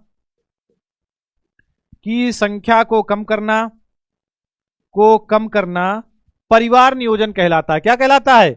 परिवार नियोजन कहलाता है। नियोजित तरीके से परिवार में बच्चों की संख्या को कम करना परिवार नियोजन कहलाता है। ठीक है, ये भी कह सकते हैं, या ये सब परिवार कल्याण है तो बच्चों की संख्या को सीमित करके परिवार को नियोजित करना परिवार नियोजन कहलाता है। ठीक है, आइए परिवार नियोजन की आवश्यकताओं पे बात करते हैं। ये देखो लिखा है ना, मानव एक सामाजिक प्राणी है, मानव जाति में जनसंख्या की इकाई होती है। मानव को जनसंख्या की वृद्धि करने के लिए नियोजित तरीके से संतान उत्पत्ति की दर को कम करना फैमिली प्लानिंग यानी कि परिवार नियोजन कहलाता है। क्या कहलाता है? फैमिली प्लानिंग या परिवार नियोजन कहलाता है। ठीक है, चलिए आगे बढ़ते हैं। अब परिवार नियोजन की आवश्यकता क्यों है? देखो इस पे ध्यान देना बेटा, इस पे गौर करना, क्यों आवश्यकता है, क्यों कारण है। तो पहली बात हमने कहा छोटा परिवार सुखी परिवार। क्यों सुखी परिवार? तुम खुद समझो, मान लिया जाए तुम हो, तुम्हारी शादी हुई, तुम्हारे 4 बच्चे हुए। कितने बच्चे हुए? ये पहल वाला, ये दूसरकवा बच्चा, ये तीसरकवा बच्चा, 4 बच्चे हुए। अब 4 बच्चों को लेकर के ठंडी आई, 4 बच्चों को लेकर के तुम मार्केट गए कि चल भाई तुम्हें ठंडी वाला वह दिला दूं, जैकेट दिला दूं, टोपी दिला दूं, जूता दिला दूं, मोजा दिला दूं, दस्ताना दिला दूं। 4 बच्चों को लेकर मार्केट जैसे जाओगे तुम, तो छोटा वाला सबसे दूर आला, मैं वो वाला जूता ले आऊं, कौन वाला जो पापा पापा कहीं कहा बेटवा, कहे मैं वो वाला जूता ले आऊं पापा, कहे कौन वाला जो चू चू चू चू करा कर थे ना और लाइट जला कर थी। अब तुम्हें लगी रहा, अरे यार छोटकौना लौटा है, दिला दे भाई, दुकानदार दिया भाई, इसको वाला दे दे जो चू चू चू चू करा थे, लाइट जला थी। जो जूता चू चू चू चू करा थे, लाइट जला थी, वाला जूता दे दे। अब वो वाला जूता दे दिया गया उसका, चू चू चू चू लाइट। अब उसका देखा, अब 3 ठौर देखा थे, ये पापा का वो वाला जूता दिवा दी जौन वो कही सी, हम इंसान के लिए अपने मन से। अब वो इंसान के लिए वही मन से कहा, मैंने ले ले ले रेक्सिन का जूता ले ना ना, मैं ना ले आओ रेक्सिन का ना ले आओ, वह कपड़ा वाला वह बढ़िया लाइट वाला मैं ले आओ, कहे नहीं ले ले भग, महीना मैं वही वाला ले आओ, वाला जूता दिला दी, मौका नहीं दिलावा यार, मौका दिवा दिया, मौका नहीं दिलावा।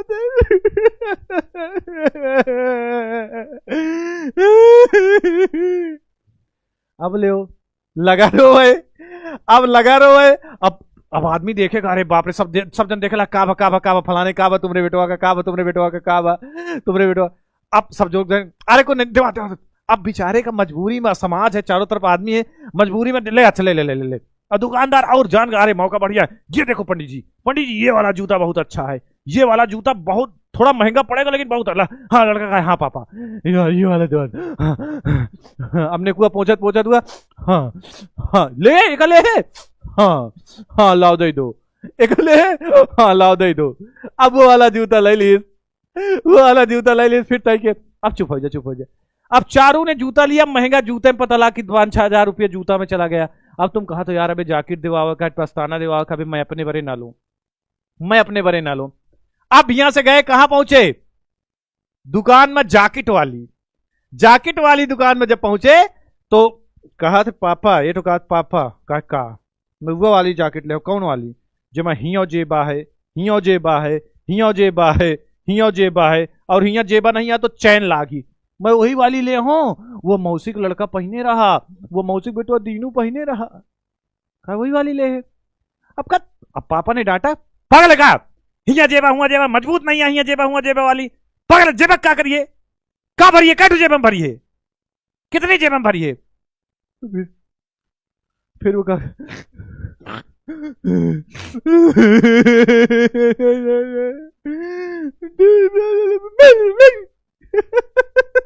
फिर शुरू किया नाटक दूसर को, फिर साले का 32 जेबा वाली जैकेट दिलाए, 32 जेबा वाली जैकेट दुकानदार का है 3000 की।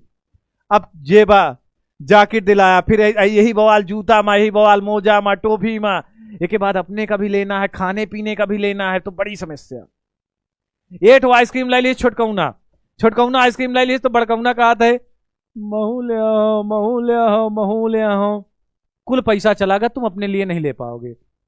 इतना तो सीमित है, इतना तक तो सीमित रहा, लेकिन इतना ही नहीं, सही बता रहा हूं, 1 मिनट लूंगा, ये ना सोचना कि सर बकवास कर रहे हैं, कमेटी कर रहे हैं, 1 मिनट लूंगा, ये वास्तव में रियलिटी है, ये टॉपिक है आपका, इतना तक तो चलेगा। इतने बाद घर आए 4 कचारू घर आए। अब छोटकवा क्या करत है, बड़कैन के संग ऐसे चूचू वाला जूता पहन के ऐसे ऐसे चला थे, और जैसे जोर से गोड़ पटक दे, चू चू चू चू चुर, चू चू चू चू चू चू चू चू, उनके बगल जाते और तेज से गोड़ पटक देते, चुर। तो और सब देखा थे, हाँ एक जूता बोला थे। अब वो बेचारा जैसे खेले वाला चला गया अपन जूता धाई के, तो बड़कौना होकर जूता पहन ली, और जूता पहन कैसे की चू चू चू चू चुर, जोर से मार दी झटका होकर, सीटी उटी बाहर हो गए। अब सीटी उटी बाहर हो गए, फिर नमा नाटक में मौजूद है बाप ने मौजूदा छोड़ मैं का जूता तोड़ दिया, मगा नवा जूता भाई चाय वो टूट सीटी तोड़ा बाप ने। आप कहा सारे कौन तोड़ा रही, कौन तोड़ा सी, काया की दुआ कहा रहा, काया भाई का जूता सीटी तोड़ा। अब ले बवाल बवाल, बड़ा बवाल। अब चल के ओका नई सीटी दवा, नया जूता दवा, साथ चू चू चुर्र मचा। अब यही लफड़ा हर चीज में है, यही लफड़ा हर चीज में है। अब पालन पोषण पर प्रभाव, अब छोड़ते हैं, अब आते हैं पालन पोषण पर प्रभाव। पालन पोषण पर क्या प्रभाव होगा, पालन पोषण पर क्या प्रभाव होगा? तो पालन पोषण पर प्रभाव क्या होगा? तो पालन पोषण पर क्या प्रभाव होगा बेटा, तुम खुद सोचो। अगर एक बच्चा है, ध्यान से समझना, एक बच्चा है, अगर उसको खाने पीने की सारी चीजें नहीं मिलेगी, अगर उसको खाने पीने की सारी चीजें नहीं मिलेगी, उसको क्या नहीं मिलेगा? उसको खाने पीने की सारी चीजें नहीं मिलेंगी, उसको दूध नहीं मिलेगा, उसको सलाद नहीं मिलेगी, उसको समय समय पर सारे पोषक तत्व, उसको रोटी भी चाहिए, सब्जी भी चाहिए, चावल भी चाहिए, दूध भी चाहिए, दही भी चाहिए, फल फूल भी चाहिए, मेवा मिष्ठान भी चाहिए, सारी चीजें चाहिए, तभी वो बच्चा मानसिक रूप से, शारीरिक रूप से ग्रो कर पाएगा। एक बच्चा मानसिक और सामाजिक रूप से तभी ग्रो कर पाएगा जब सारी चीजें पाएगा। अब तुम्हारे बेटवा 4 ठो है, तो 4 बेटों को सारी चीजें नहीं खिला पाओगे, क्योंकि बहुत पैसा दूध है, 60 रुपया लीटर, 1 लीटर पियाओ तो 4 ठो गधे ले 240 का तो दूध है लागा। अरे बाप रे, दूध में सब पैसा चलागा। तो इससे क्या होगा? इससे यह दिक्कत होगी कि आपका बच्चा कमजोर हो जाएगा।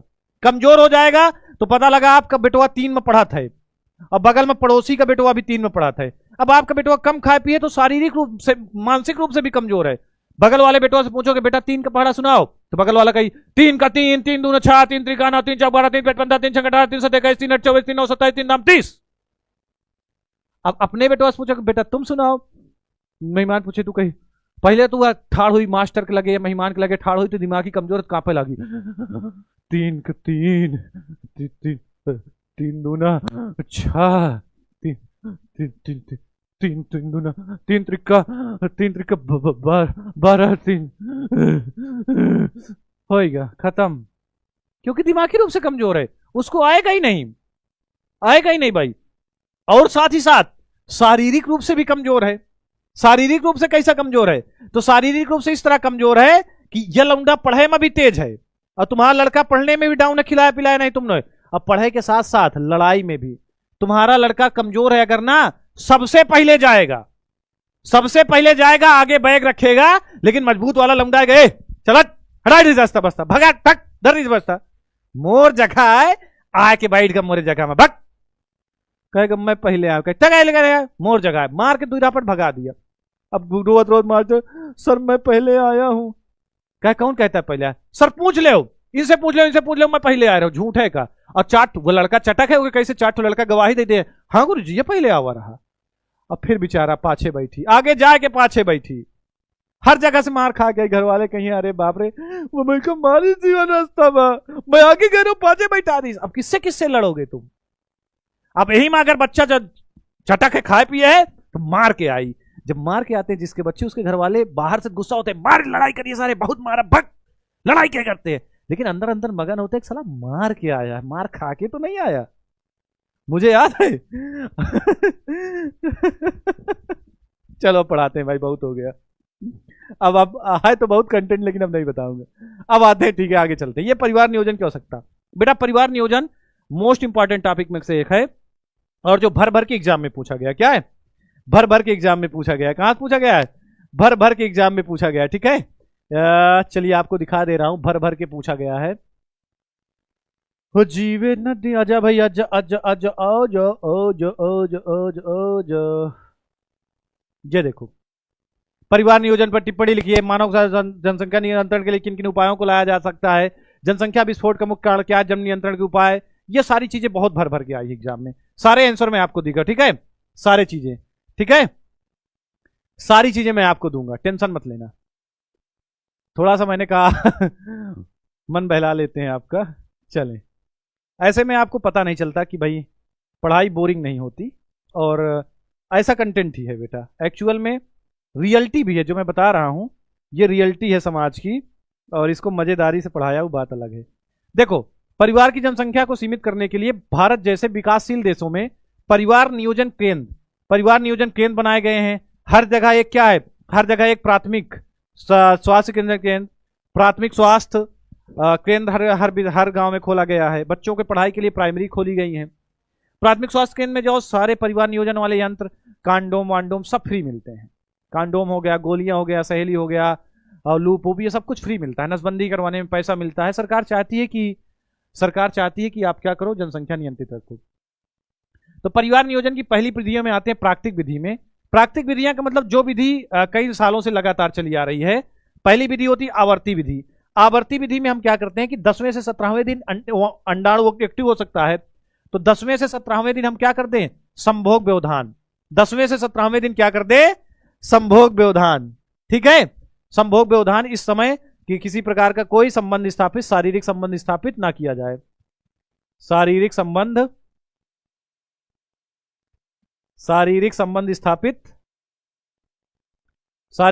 स्थापित ना किया जाए, 10वें से 17वें दिन, पहला। दूसरा सिस्टम क्या है, दूसरा सिस्टम है संभोग व्यवधान का मतलब है, दूसरा सिस्टम में क्या करना है कि जिस समय स्पर्म निकलने वाला हो, जिस समय वीर्य निकलने वाला हो, उस समय लिंग को यानी कि शिश्न को योनि से बाहर निकाल लिया जाए। उस समय क्या किया जाए, उस समय शिश्न को क्या किया जाए, योनि से बाहर निकाल लिया जाए। वीर स्खलन से पहले, एजैकुलेशन से पहले शिश्न को क्या किया जाए, योनि से क्या किया जाए, बाहर निकाल लिया जाए। तो इंसेमिनेशन अंदर नहीं किया जाए। लेकिन यह विधि 100% कारगर नहीं है। 100% कारगर क्यों नहीं है, क्योंकि कभी कभार जैसे ही पेनिस इरेक्ट होता है, शिश्न में इरेक्टेशन आता है, तो काउपर ग्लैंड का एक फ्लूइड आता है, काउपर ग्लैंड का पानी कलर का लिक्विड निकलता है, उस लिक्विड में भी स्पर्म होते हैं, वो स्पर्म जाकर के फर्टिलाइजेशन कर देते हैं। ठीक है, वो स्पर्म। तो ये विधि 100% सेफ ये भी नहीं ना, वो भी, लेकिन 90% तक काम करती है। ठीक है, संभोग व्यवधान। लास्ट विधि है स्तनपान अनार्तव। स्तनपान अनार्तव का मतलब जब बच्चा पैदा हो तो 6 महीने तक बच्चे को दूध पिलाया जाए। बच्चे के पैदा होने के बाद 6 महीने तक अगर बच्चा ज्यादा दूध पिएगा, 6 महीने तक दूध पीता रहेगा, तो 6 महीने तक कोई मेंस्ट्रुएशन साइकिल नहीं होगा। 6 महीने तक आर्तव चक्र बंद रहेगा, और जब आर्तव चक्र बंद रहेगा तो फर्टिलाइजेशन की कोई संभावना नहीं है। 6 महीने तक आर्तव चक्र बंद है तो 6 महीने तक फर्टिलाइजेशन की कोई संभावना नहीं होती। ये हो गई प्राकृतिक विधियां। कौन सी विधियां हैं, प्राकृतिक विधियां। बाधा विधि में क्या होता है, बैरियर। तुम लोगों ने देखा होगा ना, ऐसे बैरियर लग जाता है। उत्तर प्रदेश सरकार, अंदर जाना मना है। बैरियर का मतलब एक बैरियर, अंडाणु शुक्राणु के बीच में क्या खड़ा किया जाए, बैरियर खड़ा किया जाए। इस विधि में निषेचन क्रिया के रोकने के लिए अंडाणु व शुक्राणु को पास आने से रोका जाता है। ठीक है, पास आने से रोका जाता है। कैसे रोका जाता है, तो रासायनिक विधियों द्वारा। रासायनिक विधियां में क्रीम, फोम, जेली। रासायनिक विधियों में कौन आता है, क्रीम आ आता है, फोम आता है, जेली आता है। इन सबको शुक्राणुनाशी क्रीम आता है, फोम आता है, जेली आती है, स्प्रे आता है। इन सबको संबंध स्थापित करने से पहले शिश्न में या वेजाइमा में डाल दिया जाता है, तो उससे क्या होते हैं, शुक्राणु मर जाते हैं। ठीक है, सब करवा देंगे। यांत्रिक विधियां में यंत्रों का उपयोग किया जाता है। बाधा विधि में यांत्रिक विधि मतलब यंत्रों का प्रयोग। यंत्रों में क्या होता है, रबर का एक बना होता है कांडोम होता है, योनिधानी होती है। कांडोम के साथ साथ क्या है, योनिधानी हो गया, तंतुवट हो गई, ग्रीवा टोपी हो गई, कापर टी है, इनका सबका प्रयोग किया जाता है। ठीक है, कापर टी, इन सबका क्या किया जाता है, प्रयोग किया जाता है। ठीक है, क्लियर है भाई, इन सबका प्रयोग किया जाता है। अब आइए इन सब के साथ, जैसे कांडोम का है, रबड़ का है, पॉलीयूरिन छिद्रित होता है। कांडोम दोनों होता है, महिला कांडोम भी होता है, पुरुष कांडोम भी होता है। महिलाओं वाला होता है वो हल्का चौड़ा होता है, ऊपर की ओर ज्यादा बड़ा मुंह होता है, बस। योनिधानी होती है कांडोम जैसी रचना। ठीक है, तंतुवट का होता है, गुंबद आकार का होता है, प्लास्टिक के टोपी जैसा बना होता है, ये ग्रीवा को ढक लेता है जाकर के। ठीक है, जिसको डायफ्राम कहते हैं। अगला आता है अंतःगर्भाशय यंत्र, इंट्रायूरेटाइन डिवाइस। इंट्रायूटेराइन डिवाइस का मतलब है ऐसी डिवाइस जो यूट्रस के अंदर लगाई जाए। इंट्रायूरेटाइन डिवाइस मतलब ऐसी डिवाइस जो यूट्रस के अंदर लगाई जाए। छोटा कुंडलित यंत्र है जो प्लास्टिक या तांबे या स्टील का बना होता है। गर्भधारण को रोकने के लिए क्या किया जाता है, चिकित्सक द्वारा दिया जाता है। आईयूडी 3 प्रकार की होती है। इनमें कहा आता है भाई, टी आकार की संरचना होती है, जिसको क्या बोलते हैं, कापर टी आकार का होता है। योनि द्वारा डॉक्टर गर्भाशय में इसको डाल देता है। इसकी ड्यू भी होती है, एक होती 3 साल की। 3 साल वाली डला लें तो 3 साल तक कोई फर्टिलाइजेशन नहीं होगा। 5 साल वाली डला लिया जाए तो 5 साल तक कोई फर्टिलाइजेशन नहीं होगा। लेकिन अच्छी बात है कि इनको कभी भी निकाला जा सकता है। कभी भी हमको बच्चा पैदा करना हो तो इनको निकाला भी जा सकता है। ठीक है, इन सबको निकाला भी जा सकता है। 3 प्रकार की आईयूडी होती है, कापर वाली, एक तांबा वाली यानी कि कापर वाली, एक होती हार्मोनल और एक होती औषधि वाली। ठीक है, ये देखो, औषधि वाली, तांबा वाली, बस इतना लिखना है, औषधि रहित, औषधि रहित, तांबा मोचक, और कौन सी, और साथ ही साथ हार्मोन वाली। ठीक है बेटा, मेंशन करना मेरे को नहीं बोलना, मेंशन जरूर करना मुझे, संकल्प सर, विद्याकुल और मुकेश सर। अभी ले लो सेल्फी। ठीक है, चले। तो अब है हार्मोनल गर्भ निरोधक। हार्मोनल गर्भ निरोधक में क्या होता है, मुख से खाई जाने वाली गोलियां। बेटा जिस WHO की मैं बात कर रहा था, जिस WHO की बात कर रहा था उसी की रिपोर्ट बता रहा हूं। अभी कम से कम 15 दिन पहले रिपोर्ट आई थी। WHO ने एक रिपोर्ट में जारी किया, एक चिंताजनक विषय जारी किया। उन्होंने कहा स्कूल कॉलेजों में पढ़ने वाली लड़कियों के बैग में स्कूल कॉलेज में पढ़ने वाली लड़कियां अपने बैग में गर्भ निरोधक गोलियां लेकर के जा रही हैं, मतलब गर्भ निरोधक गोलियों का इस्तेमाल कर रही हैं। तो अगर स्कूल कॉलेज में पढ़ने वाली लड़कियां अभी से गर्भ निरोधक गोलियों का इस्तेमाल करने लगेंगी तो भविष्य में सबसे बड़ी संभावना आएगी इनफर्टिलिटी की संभावना आ जाएगी। उन लोग बाध्य हो जाएंगी, बच्चों को जन्म नहीं दे पाएंगी, क्योंकि धीरे धीरे गर्भाशय खराब हो जाएगा, ओव्यूलेशन में दिक्कत होने लगेगी, बहुत सारी समस्याओं को उन्हें सामना करने पड़ेगा। WHO जो रिपोर्ट देते हैं वो पूरे विश्व की रिपोर्ट देता है, तो पूरे विश्व में उसने ज्यादातर यही देखा कि स्कूल कॉलेजों में पढ़ने वाली लड़कियां नई जिनकी उम्र अभी ज्यादा हुई नहीं, वो सब गर्भ निरोधक गोलियों का प्रयोग कर रही हैं। तो धीरे धीरे उनके अंदर फर्टिलिटी आएगी, इनफर्टिलिटी आएगी। इनफर्टिलिटी से क्या हो जाएगी, मां नहीं बन पाएगी, फिर वही डॉक्टर पैसा खाएगा, गिफ्ट करवाना पड़ेगा, IVF करवाना पड़ेगा, बहुत सारी समस्याओं का सामना करना पड़ेगा। अब क्या होती है गर्भ निरोधक गोलियां, तो गर्भ निरोधक गोलियां, गर्भ निरोधक की सबसे सरल विधि है गोली खाओ, कहानी खत्म। सरल विधि है, इसी द्वारा गर्भ निरोधक गोलियां खा करके युग्मनज के निर्माण, जायगोट के निर्माण को, गर्भ निरोधक को रोका जा सकता है। अब इसमें होता क्या है, तो मेनली इसमें प्रोजेस्टेरॉन होता है। मेनली इन गोलियों में क्या होता है, नीट ने पूछा भी था क्या होता है इन गोलियों में, तो इन गोलियों में क्या होता है, प्रोजेस्टेरॉन। चल भाई तू शिष्य का नाम ही ले लो, बहुत बार कह चुका, मेरा नाम ले लो प्लीज, अज्जू भाई ले लिया, अज्जू भाई, ठीक है। प्रोजेस्टेरॉन और एस्ट्रोजन की अत्यधिक मात्रा होती है, तो ज्यादातर प्रोजेस्टेरॉन होता है, लेकिन कुछ कुछ गोलियां एस्ट्रोजन और प्रोजेस्टेरॉन दोनों की मिक्स बनी होती हैं। इन गोलियों में क्या होता है भाई, प्रोजेस्टेरॉन एस्ट्रोजन वाली ज्यादा उम्र वाली को दिया जाता है, कम उम्र वाली को सिर्फ प्रोजेस्टेरॉन की। जैसे एक गोली बहुत चर्चित है, ये भी एनसीईआरटी का कंटेंट है इसलिए डाल दिया जा सकता है, सहेली नामक गोली गैर स्टेरलाइज सामग्री है, जिसको एक सप्ताह में एक बार लिया जाता है। महिला, शहरी महिलाओं, और नीट ने ऐसे पूछा कि ये जो सहेली गोली है सहेली महिलाओं की बस पसंद है कि ग्रामीण महिलाओं की, तो दोनों की पहली पसंद है। कहां बनती है ये भी पूछ सकता है, तो ये बनती है केंद्रीय औषधि अनुसंधान लखनऊ में तैयार होती है। कहां बनती है, लखनऊ में। तो सहेली है गोली, माला डी है, ये सब गोलियां हैं, ठीक है। चलें आगे बढ़ते हैं। अब लास्ट में विधि है परमानेंट वाली। परमानेंट विधि क्या है, महिला का ऑपरेशन, पुरुष का ऑपरेशन। परमानेंट वाली विधि में हम क्या करते हैं, तो परमानेंट वाली विधि में हम एक काम क्या करते हैं कि हमेशा हमेशा के लिए, और परमानेंट मेथड में भी डॉक्टर क्या करता है, तुमको पैसा मिलता है। अगर कोई पुरुष या महिला नसबंदी कराए सरकारी अस्पताल में तो उसको पैसा भी मिलता है, खाने पीने के लिए बढ़िया पैसा भी मिलता है कि भाई बहुत अच्छा काम तुमने किया है, देश में जनसंख्या कम करने का योगदान किया, ले पैसा 10-20 हजार मिलता है, पैसा भी मिलता है, क्या दिक्कत है। लेकिन इंदिरा गांधी ने एक बार स्ट्रिक्ट एक्शन लिया था, इंदिरा गांधी के जमाने में लोगों को जबरदस्ती नसबंदी कर दी जाती थी कि भाई जनसंख्या कम करो ठीक है। तो नसबंदी में क्या होता है, जनन वाहिनियों को काट के बांध दिया जाता है। कैसे, आइए समझाते हैं आपको, ठीक है कैसे। तो पुरुष की नसबंदी, महिला, ये तो देखा होगा आप लोगों ने, ये नर कांडोम, महिला कांडोम, ये सब पढ़ा ही दिया। वाल्ट, एक इंजेक्शन भी आता है, इस इंजेक्शन का नाम है डीपो प्रावेरा इंजेक्शन। क्या नाम है, डीपो प्रावेरा इंजेक्शन आता है। इस इंजेक्शन से भी क्या होता है, फर्टिलाइजेशन रुक जाता है। शुक्राणुनाशी क्रीम, जेली, फोम, ये सब देख लो बेटा। अब ये क्या है, तो पुरुष की नसबंदी में क्या किया जाता है, पुरुष की नसबंदी, महिला की नसबंदी ये है, महिला की नसबंदी में फाइलोपियन ट्यूब को काटा जाता है, इसलिए इसको बोलते हैं ट्यूबेक्टोमी। क्या बोलते हैं, ट्यूबेक्टोमी। फाइलोपियन ट्यूब को काट के बांध दिया जाता है। देखो ये अंडाणु है, यहाँ पे अंडा, ये क्या है भाई, ये अंडाशय, यहाँ पे अंडाणु बनेगा, यहाँ आएगा लेकिन यहाँ से निकल ही नहीं पाएगा। शुक्राणु यहाँ जाएगा, यहाँ रुक जाएगा, अंडाणु यहाँ रुक जाएगा, बीच से काट दिया गया।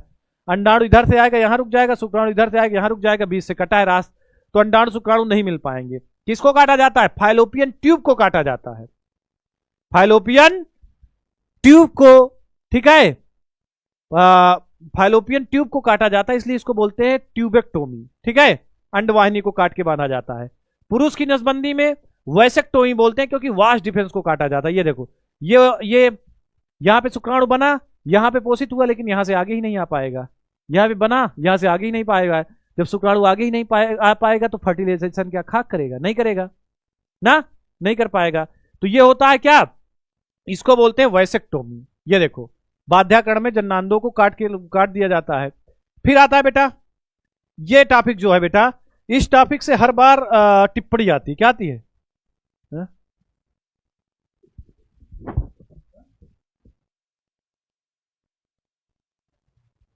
हाँ बेटा, एक इंपॉर्टेंट सूचना है बेटा आप लोगों के प्यार और सपोर्ट के लिए।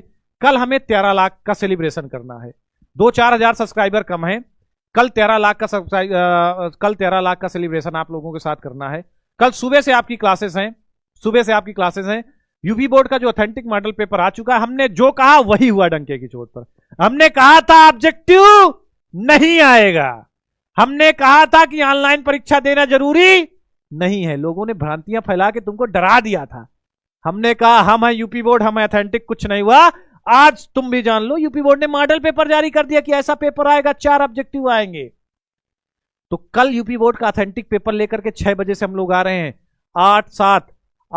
6 से 7, 7 से 8, 8 बजे मैं आऊंगा, यूपी बोर्ड का ऑथेंटिक मॉडल पेपर करवाऊंगा। और 13 लाख का सेलिब्रेशन कल करना है। तो सभी लोग आज चपक के क्या करेंगे? Touch subscribe subscribe subscribe subscribe. कोई गद्दारी नहीं करेगा, आज मन लगा के सब्सक्राइब करेंगे। जितने लोग सब्सक्राइब नहीं किए वीडियो बाद में देखेंगे बेटा, आप भी सब्सक्राइब करो, सपोर्ट करो। और सबसे ज्यादा अगर कोई ऑथेंटिक कंटेंट देगा हम देंगे डंके की चोट पे। डंके की चोट पे सबसे ज्यादा टॉपर बनेगा। टपड़ लो चाहे कहीं से, टॉपर निकलेगा यहीं से। और ये कंटेंट जो है यूपी बोर्ड का ऑथेंटिक कंटेंट है, इसमें बाहर की कोई चीजें नहीं है। तो एग्जाम तक आपके साथ रहेंगे। टपाटप सब्सक्राइब मारो। कम से कम इस क्लास से मुझे 5000 सब्सक्राइबर चाहिए। फटाफट सभी लोग सब्सक्राइब करेंगे, ठीक है। एमटीपी से टिप्पणी आती है मेरे भाई। एमटीपी क्या है कि गर्भ में कोई बच्चा पल रहा है, उसको क्या करें? चिकित्सीय रूप से बाहर निकाल दे, डॉक्टर उसको बाहर निकाल दे। एक तो गोली के द्वारा बाहर निकालना, एक गोली से जब नहीं निकलता है तो वैक्यूम पंप से खींच के बाहर निकाल दिया जाता है। देखो 3 महीने के अंदर का बच्चा है, 2 महीने वो महीने गोली से निकल जाएगा, 3 महीने तक वैक्यूम पंप से खींच लिया जाता है। डॉक्टर ऐसे ग्रीवा को फैलाता है, वैक्यूम पंप से बच्चा खींच लेता है। अगर यही बच्चा 6 माह का हो जाता है तब डॉक्टर इसे तोड़ ऐसे निकालता है, बहुत दर्दनाक होता है। क्या है एमटीपी? तो विश्व की जनसंख्या को रोकने में एमटीपी का बहुत बड़ा योगदान है, अहम योगदान है। प्रतिवर्ष लगभग 4 से 5 करोड़ लोग एमटीपी करवाते हैं, जो कुल सगर्भता का 1/5% भाग है। अब लोग एमटीपी क्यों करवाते हैं? तो लोग पहले करवाते हैं इम्यूनोसेंटेसिस, यानी कि उलभेदन। उलभेदन अभी पढ़ाऊंगा। उलभेदन करवाने से उनको लिंग का पता चल जाता है कि नर है कि मादा। मादा होने पर लोग एमटीपी करवाने लगे। तो भारत सरकार ने 1971 पर रोक लगा दिया, भाई एमटीपी नहीं करवा सकते। एमटीपी तभी होगी जब बलात्कार का मामला हो या कोई क्रिटिकल केस हो, मां की जान को खतरा होगा, तभी बच्चे को डॉक्टर बाहर निकाल सकता है। नहीं, डॉक्टर को 10 साल की सजा, जुर्माना होगा। क्या होगा? 10 साल की सजा और जुर्माना। सरकार ने 1971 में इसके दुरुपयोग को रोकने के लिए कड़े प्रतिबंध लगाए, और कड़े प्रतिबंध के साथ कुछ मामलों में कानूनी स्वीकृति दी। नहीं तो मादा भ्रूण हत्या यानी कि कन्या भ्रूण हत्या हो रही थी। अब सोचो कन्या कम हो जाएंगी तो तुम लोग वैसे, भाई नर मादा प्रगति को, गाड़ी को चलाने के तो पहिए हैं, अगर एक की कमी हो गई तो प्रगति डगमगा जाएगी, आगे नहीं बढ़ पाएगी। वही होगा ना, ऐसे लड़का बेचारे का होते रणुआ टहलाते हैं, अब अगर कम हो गई लड़कियां तो और रणुआ टहलेंगे। वही हाल हो जाएगा कि गलियां सुनसान, कॉलेज वीरान, न जानू न जान, हर तरफ जय हनुमान जय हनुमान जय हनुमान। तो कानूनी स्वीकृति सरकार ने 1971 में इसको रोका, कड़े प्रतिबंध लगाए और कुछ ही मामलों में कानूनी स्वीकृति दी। और 1/5 विश्व, पूरे विश्व में तो ये बैन नहीं है, विश्व की सगर्भता, विश्व में जितने लोग का होते प्रेग्नेंट होते हैं उसका 1/5% एमटीपी करवा लेते हैं। 1/5 भाग 1/5 को अगर मैं परसेंटेज में कन्वर्ट करूं तो 20%, मतलब 100 गर्भवती हुए तो उसमें से 20 बच्चे एमटीपी द्वारा खत्म हो जाते हैं। ठीक है, 1971 में ये नियम आ गया, भारत सरकार ने दिया। ठीक है, इससे टिप्पणी आती भाई, क्या आती है? टिप्पणी आती है इससे, एमटीपी से। एमटीपी से क्या आती है? टिप्पणी आती है। ठीक है, क्यों भारत में बैन होना चाहिए भी दिखाई दे रहा हूं आपको। एमटीपी से क्या आएगी? टिप्पणी आएगी। अगला क्या है? ऊल वेधन। ऊल वेधन क्या है? तो ऊल वेधन देखो, जैसे ये मां का गर्भ है, ध्यान देना, ये मां का गर्भ है, ये गर्भ से जुड़ा हुआ अपरा, ये अपरानाल, और अपरानाल से जुड़ा हुआ ये एक छोटा सा बच्चा जो गर्भ के अंदर पल रहा है। अब ये बच्चा जो गर्भ के अंदर पलता रहता है प्यारे बच्चों, ये एक झिल्ली से ढका हुआ होता है, ऐसे एक झिल्ली द्वारा पैक्ड होता है, और इस झिल्ली के अंदर क्या होता है? लिक्विड होता है। क्या होता है? लिक्विड होता है। जब मैंने आपको प्रसव की अवस्थाएं पढ़ाई थी तो प्रसव की दूसरी अवस्था में बताए ना, पहली अवस्था में दर्द होगा, दूसरी अवस्था में जब शिशु बाहर आने वाला होगा तो झिल्ली फटती है, और इस झिल्ली के फटने से क्या होता है, ये लिक्विड निकलता है। बच्चा पैदा होने से पहले ये झिल्ली फटती है और इस झिल्ली का लिक्विड बाहर आता है, पानी बाहर आता है। देखा होगा आप लोगों ने कभी यूट्यूब में, मैंने पढ़ाया भी था एक बार, दिखाया भी था पूरा, विथ 3D दिखाया था ना। तो झिल्ली फटेगी, बच्चा तब लिक्विड बाहर आएगा, फिर बच्चा बाहर आएगा। तो हमने कहा ठीक है, अब हमने कहा कि भाई इस बच्चे के, ये बच्चा एक झिल्ली से पैक है, और पैक है तो इस यहां पे जो लिक्विड भरा है उस लिक्विड को कहते हैं ऊल्ब द्रव, एमनियोटिक फ्लूइड। इस लिक्विड का नाम है एमनियोटिक फ्लूइड या ऊल्ब द्रव। ऊल्ब द्रव की खास बात यह है कि यहां पर बच्चे की भी कुछ कोशिकाएं हैं इस द्रव में, इस लिक्विड में बच्चे की भी कुछ कोशिकाएं होती हैं। तो डॉक्टर अल्ट्रासाउंड का मशीन लगाया, देखा जगह कहां, तो देखा यहाँ पे जगह कम है, तो यहाँ पे जगह है, तो यहाँ पे ऐसे सुई घुसेड़ता है, और सुई घुसेड़ के क्या काम करता है, 20 ml इस लिक्विड को निकाल लेता है। कितने ml? 20 ml इस लिक्विड को निकाल लेता है। निकाल के जब 20 ml इस लिक्विड को निकाला तो देख लेता है, अच्छा कोशिका, शिशु की कोशिकाओं को पकड़ा, और शिशु की कोशिकाओं से एक चीज का पता लगा लेता है कि भाई इसको क्या क्या, किन चीजों का पता लगा लेता है, तो शिशु के स्वास्थ्य का पता लगा लेता है, अनुवांशिक रोगों का पता लगा लेता है, शिशु को कोई इंफेक्शन हुआ उसका भी पता चल जाता है, क्योंकि शिशु की कोशिका मिल गई। तो शिशु की कोशिका का विश्लेषण करके अनुवांशिक रोग का पता लगा लेता है, शिशु के इंफेक्शन का पता लगा लेता है। ये तो अच्छी बात है, लेकिन एक बुरी बात पता लग जाती, क्या पता लग जाती, लिंग का पता चल जाता है। पता चल जाता है कि लड़का है या लड़की। लड़की होने पर लोग क्या करते हैं, एमटीपी करवा देते हैं, चिकित्सीय सगर्भता समापन। कई बार डायरेक्ट एमटीपी का फुल फॉर्म आया है, मेडिकल टर्मिनेशन ऑफ प्रेगनेंसी।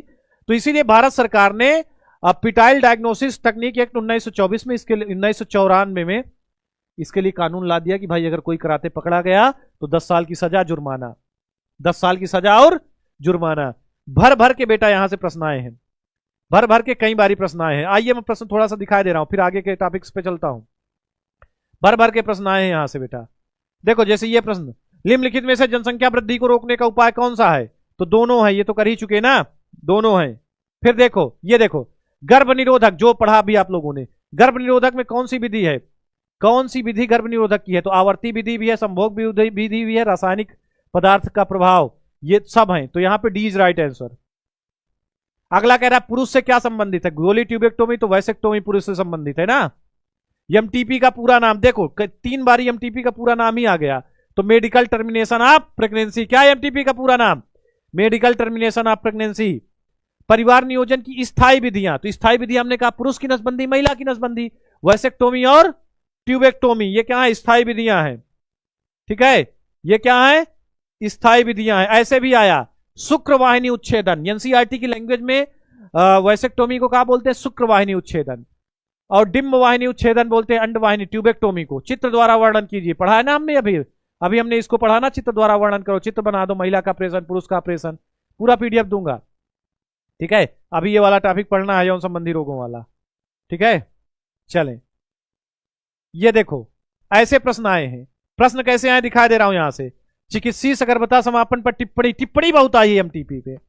किन परिस्थितियों से सगर्भता चिकित्सीय समापन, किन परिस्थितियों में एमटीपी की सलाह दी जाती है, ये भी पूछा ऐसे करके। चिकित्सीय सगर्भता समापन क्या है, तो मेरे भाई 3 महीने तक एमटीपी सुरक्षित है। अगर एमटीपी आप 3 महीना के बच्चे को करवाते हैं तो ठीक है, अगर 6 महीने 7 महीने का बच्चा है तो मां की जान को खतरा भी होता है। क्या होता है, मां की जान को खतरा भी होता है। तो ये देखो, अवधि पूर्ण होने से पहले गर्भ समापन करवा दिया जाता है। तो लिखा है ना पहले त्रिमेस्टर, प्रथम तिमाही, मतलब पहले 3 महीने में करवा दो, या 12 सप्ताह तक सुरक्षित है, इसके आगे दिक्कत है, विकसित हो रहे जाल की पुष्टि होती है। तो ये देखो आया है, कर लेना बढ़िया से। ठीक है, ये जो मैंने पढ़ाया जनसंख्या विस्फोट, बहुत बार आया। जनसंख्या विस्फोट क्या है, रोकने के कारण दुष्परिणाम, जनसंख्या विस्फोट निवारण पर निबंध की लिखिए, जनसंख्या विस्फोट जन नियंत्रण पर निबंध लिखिए। निबंध लिखने को भी आ जाता है बायोलॉजी में। ठीक है, बायोलॉजी में निबंध लिखने को भी आ जाता है। नहीं क्लियर दिख रहा है, क्वालिटी बढ़ा लो, नहीं तो मैं आपको पीडीएफ दूंगा मेरे भाई। लाइक करेंगे भाई, लाइक की संख्या तो 2000 कर दो, लाइकवा करने में शर्माते हो। तो जनसंख्या वृद्धि के क्या कारण है, हमने पढ़ा, निम्न सामाजिक स्तर, निरक्षरता, रीति रिवाज, कम उम्र में विवाह, मृत्यु दर में निरंतर कमी, ये कारण है। नियंत्रण के लिए परिवार नियोजन, कानूनी व्यवस्था, शिक्षा व्यवस्था, आर्थिक स्थिति में सुधार, परिवार कल्याण संबंधी कार्यक्रमों को बढ़ावा देना, ये नियंत्रण में काम करेगा। वैसेक्टोमी ट्यूबेक्टोमी हो ही गया, एआरटी अभी पढ़ेंगे हम लोग। ठीक है, चलें, ये देखो कितने बार आया है, ये देखो कितने बार एमटीपी में आया है। ये कई बारी ये जो उल वेधन वाला है, ये कई बारी ऐसा आया है, उल वेधन वाला कई बारी ऐसे भी लिखा आया है कि उल वेधन जो कि एक घातक लिंग निर्धारण प्रक्रिया है जो कि भारत में बैन है। क्या यह भारत में बैन होना चाहिए? उल वेधन एक घातक लिंग निर्धारण प्रक्रिया जो भारत में बैन है, क्या यह भारत में बैन होना चाहिए? तो आप क्या कहोगे? हाँ होना चाहिए ना, क्योंकि इससे इसका लोग फायदा उठा करके मादा भ्रूण हत्या होती है, एमटीपी करवा देते हैं मादा होने पर। इसमें क्या होती है? मादा होने पर लोग एमटीपी करवा देते हैं, ठीक है, मादा होने पर क्या करवा देते हैं? एमटीपी करवा देते हैं। तो ये प्रश्न भी आपके जद में आ जाए भाई। ये देखो ये प्रश्न आया, जनन स्वास्थ्य के से क्या तात्पर्य है? तो हमने कहा जनन स्वास्थ्य का तात्पर्य शारीरिक, भावनात्मक, व्यवहारिक, सामाजिक सभी पहलों से है। कौन कहता है? ये WHO कहता है भाई। भागियो मत अभी, ठीक है। स्तनपान अनार्तव एक गर्भ निरोधक है, इसके बारे में 2 लाभ लिखिए। तो क्या लाभ है? तो स्तनपान, बच्चे को दूध पिलाने से क्या लाभ है? तो पहली बात तो इससे कोई दुष्प्रभाव नहीं, यहाँ पे कोई गोली वोली नहीं ले रहा है, कोई साइड इफेक्ट नहीं है। और क्या है? पूर्णता प्राकृतिक विधि है और शिशु को पोषण भी साथ साथ मिलता है। माँ और शिशु के बीच में भावनात्मक संबंध गहरा हो जाता है। एक बच्चा जब माँ का दुग्ध पान करता है तो उसका, माँ का और बच्चे का भावनात्मक संबंध क्या हो जाता है? गहरा हो जाता है, ठीक है। चलें, ये लखनऊ के केंद्रीय अनुसंधान में किस गर्भ निरोधक की खोज हुई? तो पता ही है आपको, कौन सी? सहेली वाली ना, सहेली वाली दवा। कानून कब लाया गया? पूछा 1971 में कानून लाया गया ना, ये वाला चिकित्सीय सगर्भता वाला। यौन संचालित रोगों को रोकने के 2 उपाय, ठीक है, जनन क्षमता, स्वपात्रे निषेचन, IVF, गिफ्ट, ठीक है। जनन स्वास्थ्य का समाज में जनन स्वास्थ्य के महत्व के बारे में अपने विचार प्रकट कीजिए। ये नया प्रश्न मैंने दिया। क्यों दिया ये नया प्रश्न? ये एनसीईआरटी का नया प्रश्न है बेटा, एनसीईआरटी का नया प्रश्न है, ये आपके एग्जाम में आ सकता है, ठीक है। क्या हो सकता है? ये आपके एग्जाम में आ सकता है, तो इसको भी पढ़ लेना, ठीक है। इसका भी सोल्यूशन मैंने अपने हाथों से लिख कर दिया है, अपने इन मनहूस हाथों से ये सब कुछ लिखा है, ठीक है। अपने इन मनहूस हाथों से तुम्हारे लिए इतनी मेहनत किया, तुम्हारे मनहूस हाथों से एक लाइक नहीं हो पा रहा है, बताओ, सब्सक्राइब नहीं हो पा रहा है। इतना मारेंगे तुम्हें, इतना मारेंगे, जहिया पाएंगे वहिया मारेंगे, समझ लेना। तो ये सारे प्रश्न है बेटा, ये सारी मेहनत है, ये सारी रातों दिन रात की मेहनत है। और सुनो, फिर सुबह आएंगे तुम्हारे लिए, ठीक है। तो ध्यान देना। आइए, कुछ इंपॉर्टेंट टॉपिक अभी हैं जिन पे अभी चर्चा करनी है। अभी क्लास नहीं बंद करेंगे बेटा, वादा है जब तक तोड़ेंगे नहीं तब तक छोड़ेंगे नहीं। 70 में 70 तो मेहनत करनी पड़ेगी भाई, 70 में 70 चाहिए तो मेहनत से मत भागो, मेहनत से ना भागो, पढ़ना तो पड़ेगा, पढ़ना तो पड़ेगा मेरे भाई। तुम सोचो कि पढ़े ना हम और 70 में 70 आ जाए तो तुम्हें बेवकूफ बनाने वाले मिल जाएंगे, वो कहेंगे इतना पढ़ लो, 70 में 70, 2 टॉपिक पढ़ा के छोड़ देंगे, फिर जब एग्जाम देने जाओगे एको नहीं मिलेगा, ठीक है। चले, ये उपदंश उपदंश को 60 में पढ़ना है जरूर, चाहे लक्षण ना याद रहे, लेकिन ये याद रहे कि किससे होता है, बैक्टीरिया या वायरस का नाम। जैसे उपदंश यौन संचरित रोग है, किससे होता है? ट्रेपिनोमा पैलिडम से होता है, ट्रेपिनोमा पैलिडम नामक जीवाणु से होता है, ये जरूर याद रहे। लक्षण क्या है? याद रहे तो याद रहे, लेकिन ये जरूर याद रहे, लक्षण याद रहे चाहे ना याद रहे। जननांगों में घाव, रोम पुटिकाएं, खरोंच, संक्रमित स्थान पर वृत्ताकार घाव, एक एक बार पढ़ लेना, याद हो जाएगा, दोहरा लेना बस। अब कोई भी आपको ऐसा रोग मिले जो बैक्टीरिया से हो रहा है, तो आप 3-4 नाम याद कर लो, 3-4 एंटीबायोटिक के नाम याद कर लो। पेंसिलिन, स्टेप्टोपेंसिलिन, टेरामाइसिन, स्टेप्टोमाइसिन, ये है एंटीबायोटिक दवा, इनका नाम याद रख लो। प्रतिजैविक दवाओं के सब में वही लिख दो, कोई दिक्कत नहीं, सब में वही दवाई लिख दो। जहां भी आप बैक्टीरिया देखो, एंटीबायोटिक 4 नाम याद रखो, इसको लिख दो, कोई दिक्कत नहीं, हमेशा पूरे नंबर मिल जाएंगे। तो इस उपचार के लिए टेट्रासाइक्लिन, ये देखो, इसको भी याद कर सकते हो, एंटीबायोटिक पेंसिलिन का उपयोग किया जाता है, ठीक है। दूसरा रोग है सुजाक रोग, सुजाक जिसको नाइसेरिया गोनोरी नामक जीवाणु से फैलता है, तो यहां भी पेंसिलिन हो जाएगा। नाइसेरिया गोनोरी जीवाणु से हो रहा है तो यहां भी पेंसिलिन। क्या है? तो इस रोग का संक्रमण स्त्रियों व पुरुषों के मूत्र मार्ग में रहता है। ये कहां पाया जाता है? स्त्रियों मूत्र मार्ग में इसका संक्रमण है, तो मूत्र त्याग में भयंकर जलन और पीड़ा होती है। अगर किसी को है बेटा, इलाज करा लो, नहीं बाद में बहुत दिक्कत होगी, रोग फैल जाएगा तो दिक्कत है। अगर आपको मूत्र त्याग में के समय भयंकर दर्द होती है, जननांगों में खरोंच है तो सुजाक हो सकता है, उपदंश हो सकता है। खरोंच या बर्जाकार धब्बे हैं तो क्या हो सकता है? उपदंश हो सकता है। मूत्र त्याग में जलन हो रहा है, दर्द हो रहा है, मूत्र मार्ग में स्वेलिंग है, सूजन है, तो डॉक्टर को तुरंत दिखाओ, ठीक है। तो ये है गोनोरिया, नाइसेरिया गोनोरी से होता है, सूजन हो जाती है, जलन हो जाता है, पेनिसिलिन इसका भी उपचार। ट्राइकोमोनियसिस, ये ट्राइकोमोनस वेजाइनलिस से होता है। वेजाइनलिस का मतलब है कि ज्यादातर योनि में संक्रमण फैलाएगा। पुरुषों के मूत्र मार्ग में और स्त्रियों की योनि का एक पोषदी जीवाणु है। इसके संक्रमण से योनि से सफेद रंग का पानी निकलता रहता है और उस पानी से दुर्गंध आती है। पहचान क्या है कि इसका संक्रमण जब होगा तो योनि से सफेद रंग का पानी निकलेगा और उस पानी से दुर्गंध आएगी। क्या आएगी? उस पानी से दुर्गंध आएगी। ठीक है, इस रोग के उपचार के लिए क्या करना है? आरियोमायोसिन, टेस्माइसिन, टेस्माइसिन नहीं होता, गलत लिखा है इसने, टेरामाइसिन होता है। टेरामाइसिन एंटीबायोटिक का उपयोग दे सकते हो। प्रोटोजोआ में भी एंटीबायोटिक चल जाती है। ठीक है, चले आगे बढ़ते हैं। जननांगों का हर्पीज रोग ज्यादा ना याद रहे, सिर्फ इतना याद रखना इसमें किससे होता है, तो हर्पीज सिप्लेक्स वायरस 1 से होता है, फर्स्ट से, या हर्पीज सिप्लेक्स वायरस सेकेंड से, दो से होता है। बस इतना याद रखो, कोई दिक्कत नहीं। याद हो पाए तो ये ध्यान देना, सूजन, पीड़ा, घाव, योनि से पानी निकलना। ठीक है, उपचार के लिए एक ही दवा है, एसाइक्लोवीर दे दो। क्या दे दो? एसाइक्लोवीर दे दो। ठीक है, चले अब एड्स बहुत इंपॉर्टेंट है। एड्स को शॉर्ट में हम यहां पढ़ते हैं, फिर एड्स को लंबे, एड्स को और अच्छे से हम कहां पढ़ा करते हैं? एड्स को और अच्छे से हम पढ़ेंगे चैप्टर 7 में। चैप्टर 7 में भी ये है। ठीक है, एड्स रिट्रोवायरस से होता है। रिट्रोवायरस किसको बोलते हैं? जिस वायरस का अनुवांशिक पदार्थ आरएनए होता है, उस वायरस का नाम है रिट्रोवायरस। ठीक है, वो वायरस कौन सा है? वो वायरस एचआईवी कार्ड फैलता है। कैसे फैलता है? तो मुख मैथुन, गुदा मैथुन, योनि मैथुन, तीनों प्रकार के मैथुन में फैलता है। चुम्बन उम्बन सबसे एड्स फैलता है, क्योंकि शरीर के अंदर के तरल पदार्थों का जब संक्रमण होगा तो एड्स फैलेगा। किसी भी रोगी, किसी भी एड्स वाले रोगी के साथ अगर आपका संपर्क हुआ, मुख मैथुन, गुदा मैथुन, योनि मैथुन, या उसका ब्लड आपको चढ़ाया गया, या उसी दाढ़ी से आपको बनाया गया, उसी दाढ़ी से उसका बनाया गया, उसी दाढ़ी से उसका बनाया गया, फिर आपका भी बना दिया गया, उसी ब्लेड से दाढ़ी, तब भी हो जाएगा। उसी सिरिंज से उसे सुई लगाई गई, उसी सिरिंज से आपको भी लगाई गई, तब हो जाएगा। बहुत ही दर्दनाक मौत मरेगा आदमी, बहुत ही दर्दनाक मौत मरेगा। ठीक है, प्रतिरक्षा क्षमता समाप्त हो जाती है। उपचार के लिए कोई दवा नहीं है, कुछ दवाएं हैं, थोड़ा बहुत काम करेंगी। कौन है? तो चाइना में बनी है लेमिउडिन, जीरोडुइन, TAAGO3। ठीक है, यकृत शोध क्या होता है? तो इस रोग से यकृत में विषाणु के संक्रमण के कारण यकृत कोशिकाओं में क्षति हो जाती है। ठीक है, तो मिचली आती है, भूख नहीं लगती है ना, भूख की कमी और मिचली आना मतलब चक्कर टाइप आना। बेटा एक बारी शेयर करेंगे, अभी नहीं बेटा, बस 10 मिनट रुकेंगे सभी लोग, 10 मिनट सभी लोग रुकेंगे। 10 मिनट में आपकी सारी चीजें कवर में आ जाएंगी, फिर जाइएगा। ठीक है, तब तक लाइक शेयर करते रहना। ठीक है, उपचार इसका नहीं आएगा। अब यौन संचालित रोगों को रोको कैसा जाए? सभी रोगों को रोकने का कॉमन उपाय है कि पहली बात, अनजान आदमी, पता नहीं किस आदमी को कौन सा रोग है, तुम्हें भी हो जाए, तो अनजान आदमी के साथ और कई सारे आदमियों के साथ, मल्टीपल पर्सन, अननोन पर्सन के साथ हमेशा सेक्स को अवॉइड कर दो।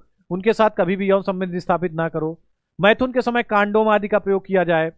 सदैव निर्जमीकृत ना, नई सुई और सिरिंज का प्रयोग किया जाए। नशीली दवाओं के प्रयोग से बचा जाए। क्या किया जाए? नशीली दवाओं के प्रयोग से क्या किया जाए? बचा जाए। क्या किया जाए? इन चीजों से क्या किया जाए? बचा जाए, बच के रहना चाहिए। अब आता है बाध्यता। बाध्यता क्या होती है? ऐसे दंपति जो मतलब असुरक्षित यौन संबंध स्थापित करने के बाद भी संतान उत्पत्ति ना कर पाए। 2 साल शादी को हो गए, असुरक्षित यौन संबंध भी स्थापित कर दिया और बच्चे नहीं हो रहे हैं। असुरक्षित, छित लिखा है इसमें, असुरक्षित संभोग करने के पश्चात भी संतान उत्पत्ति ना कर पाना, बिना कांडोम वांडोम के असुरक्षित यौन संबंध स्थापित किया, फिर भी बच्चे नहीं हुए, तो बांझता यानी कि बांझपन कहलाता है। बांझता स्त्रियों में भी हो सकती है और पुरुषों में भी हो सकती है, दोनों में भी हो सकती है। तो बांध्यता रोकने की कुछ टेक्निक है जो आपसे पूछा जाता है। एक है टेक्निक अंतःशुक्र गर्भाशयी शुक्राणुशेषण, ICSI, इंट्रासाइटोप्लाज्मिक स्पर्म इंजेक्शन में अंतःगर्भा ICUI होता, IUD इसको बोलते हैं, IUT। स्पर्म को, ये किसके लिए होता है? IUT किसके लिए होता है? ध्यान देना, जिसके अंदर स्पर्म कम है, स्पर्म कम है, तो वो बेचारे योनि से लेकर के कहां तक उनको जाना है? तो योनि से लेकर के फाइलोपियन ट्यूब के एम्पुलर रीजन तक जाना है, तो कम है तो पहुंच ही नहीं पाते। तो ऐसे लोगों के लिए क्या किया जाता है कि स्पर्म को उठा करके गर्भाशय में डाल दिया जाए डायरेक्ट, बस स्पर्म को उठा के गर्भाशय में डाल दिया जाए, IUT। फिर कहा है युग्मना जनता अंडवाहिनी ट्रांसफर, जिसके अंदर अंडाणु नहीं बन रहे हैं, शुक्राणु नहीं बन रहे हैं, उसके लिए होता है कि क्या किया जाए, अंडाणु को, युग्मनज को, जायगोट को अंडाणु और शुक्राणु का निषेचन परक नली के अंदर किया जाए।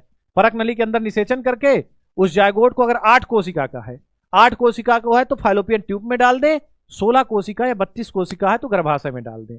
बाहर फर्टिलाइजेशन करवा के क्या करें, सीधा युग्मनज को अंडवाहिनी के अंदर डालें। 8 कोशिका का है तब अंडवाहिनी पे डालोगे, 16-32 कोशिका का है तब कहां डाला जाएगा, तब उसको डाला जाएगा सीधा गर्भाशय में। कहां डाला जाएगा, गर्भाशय में। फिर होता है युग्मक, युग्मक जिसके अंदर, युग्मक मान लिया कोई महिला है जिसके अंदर अंडाणु नहीं बन रहे हैं, तो अंडाणु दूसरी महिला से अंडाणु लेकर अंडवाहिनी में ट्रांसफर कर दिया जाए। आईसीएसआई मतलब शुक्राणु को डायरेक्ट अंडाणु के अंदर डाला जाए, शुक्राणु को डायरेक्ट अंडाणु के अंदर डाला जाए। आईसीएसआई टेंशन ना लो, इसको सबको लिख को भी दूंगा, ये सब है, ठीक है। आईवीएफ परपोषी मातृत्वता, इतना चीज है। परपोषी मातृत्वता क्या होता है, परपोषी मातृत्वता का मतलब होता है किराए की कोख। कोई महिला बेचारी अपने घर में बच्चा नहीं रखना चाहती तो युग्मनज को बनाने के बाद दूसरी महिला की कोख में डाल दिया जाए, और जब बच्चा पैदा हो जाएगा तो महिला आपको दे देगी, ठीक है। अब ये सारी चीजें लिखी लिखाई कहाँ मिलेंगे, कह दो गुरुजी मैटर पूरा लिखा चाहिए, लिख नहीं पाएंगे तो लिख नहीं पाओगे तो ये लो, ये पूरा पीडीएफ में आपको मिल जाएगा, ठीक है। गिफ्ट गिफ्ट का फुल फॉर्म भी कई बार आया है तो ये भी देख लो, ठीक है। स्वपात्रे निषेचन छोटे में आया, ये लिखा है पूरा। जो कॉन्सेप्ट मैंने बता दिया लिख लेना, पूरा पीडीएफ में है, ठीक है। पूरा पीडीएफ में है, कॉन्सेप्ट मैंने बता दिया, चुप गए, पूरा कॉन्सेप्ट मैंने बता दिया। अब पीडीएफ में आपको सारी चीजें मिल जाएंगी, ठीक है। पीडीएफ के अंदर सारी चीजें हैं आपकी। चल भाई खुल जा खुल जा। ये देखो आईवीएफ, आईवीएफ से टिप्पणी बहुत आई है, आईवीएफ से टिप्पणी बहुत आई है, ये देखो आईवीएफ का है पूरा, ठीक है। आईवीएफ तकनीकी पीडीएफ आप UP board Hindi medium Vidyakul जाके टेलीग्राम में सर्च कर लेना, या तो टेलीग्राम में दोनों, UP board Hindi medium search करोगे तब भी मिल जाएगा, या टेलीग्राम में जाना सर्च करना यूपी बोर्ड विद्याकुल, क्या सर्च करना, यूपी बोर्ड विद्याकुल, यहां भी मिल जाएगा।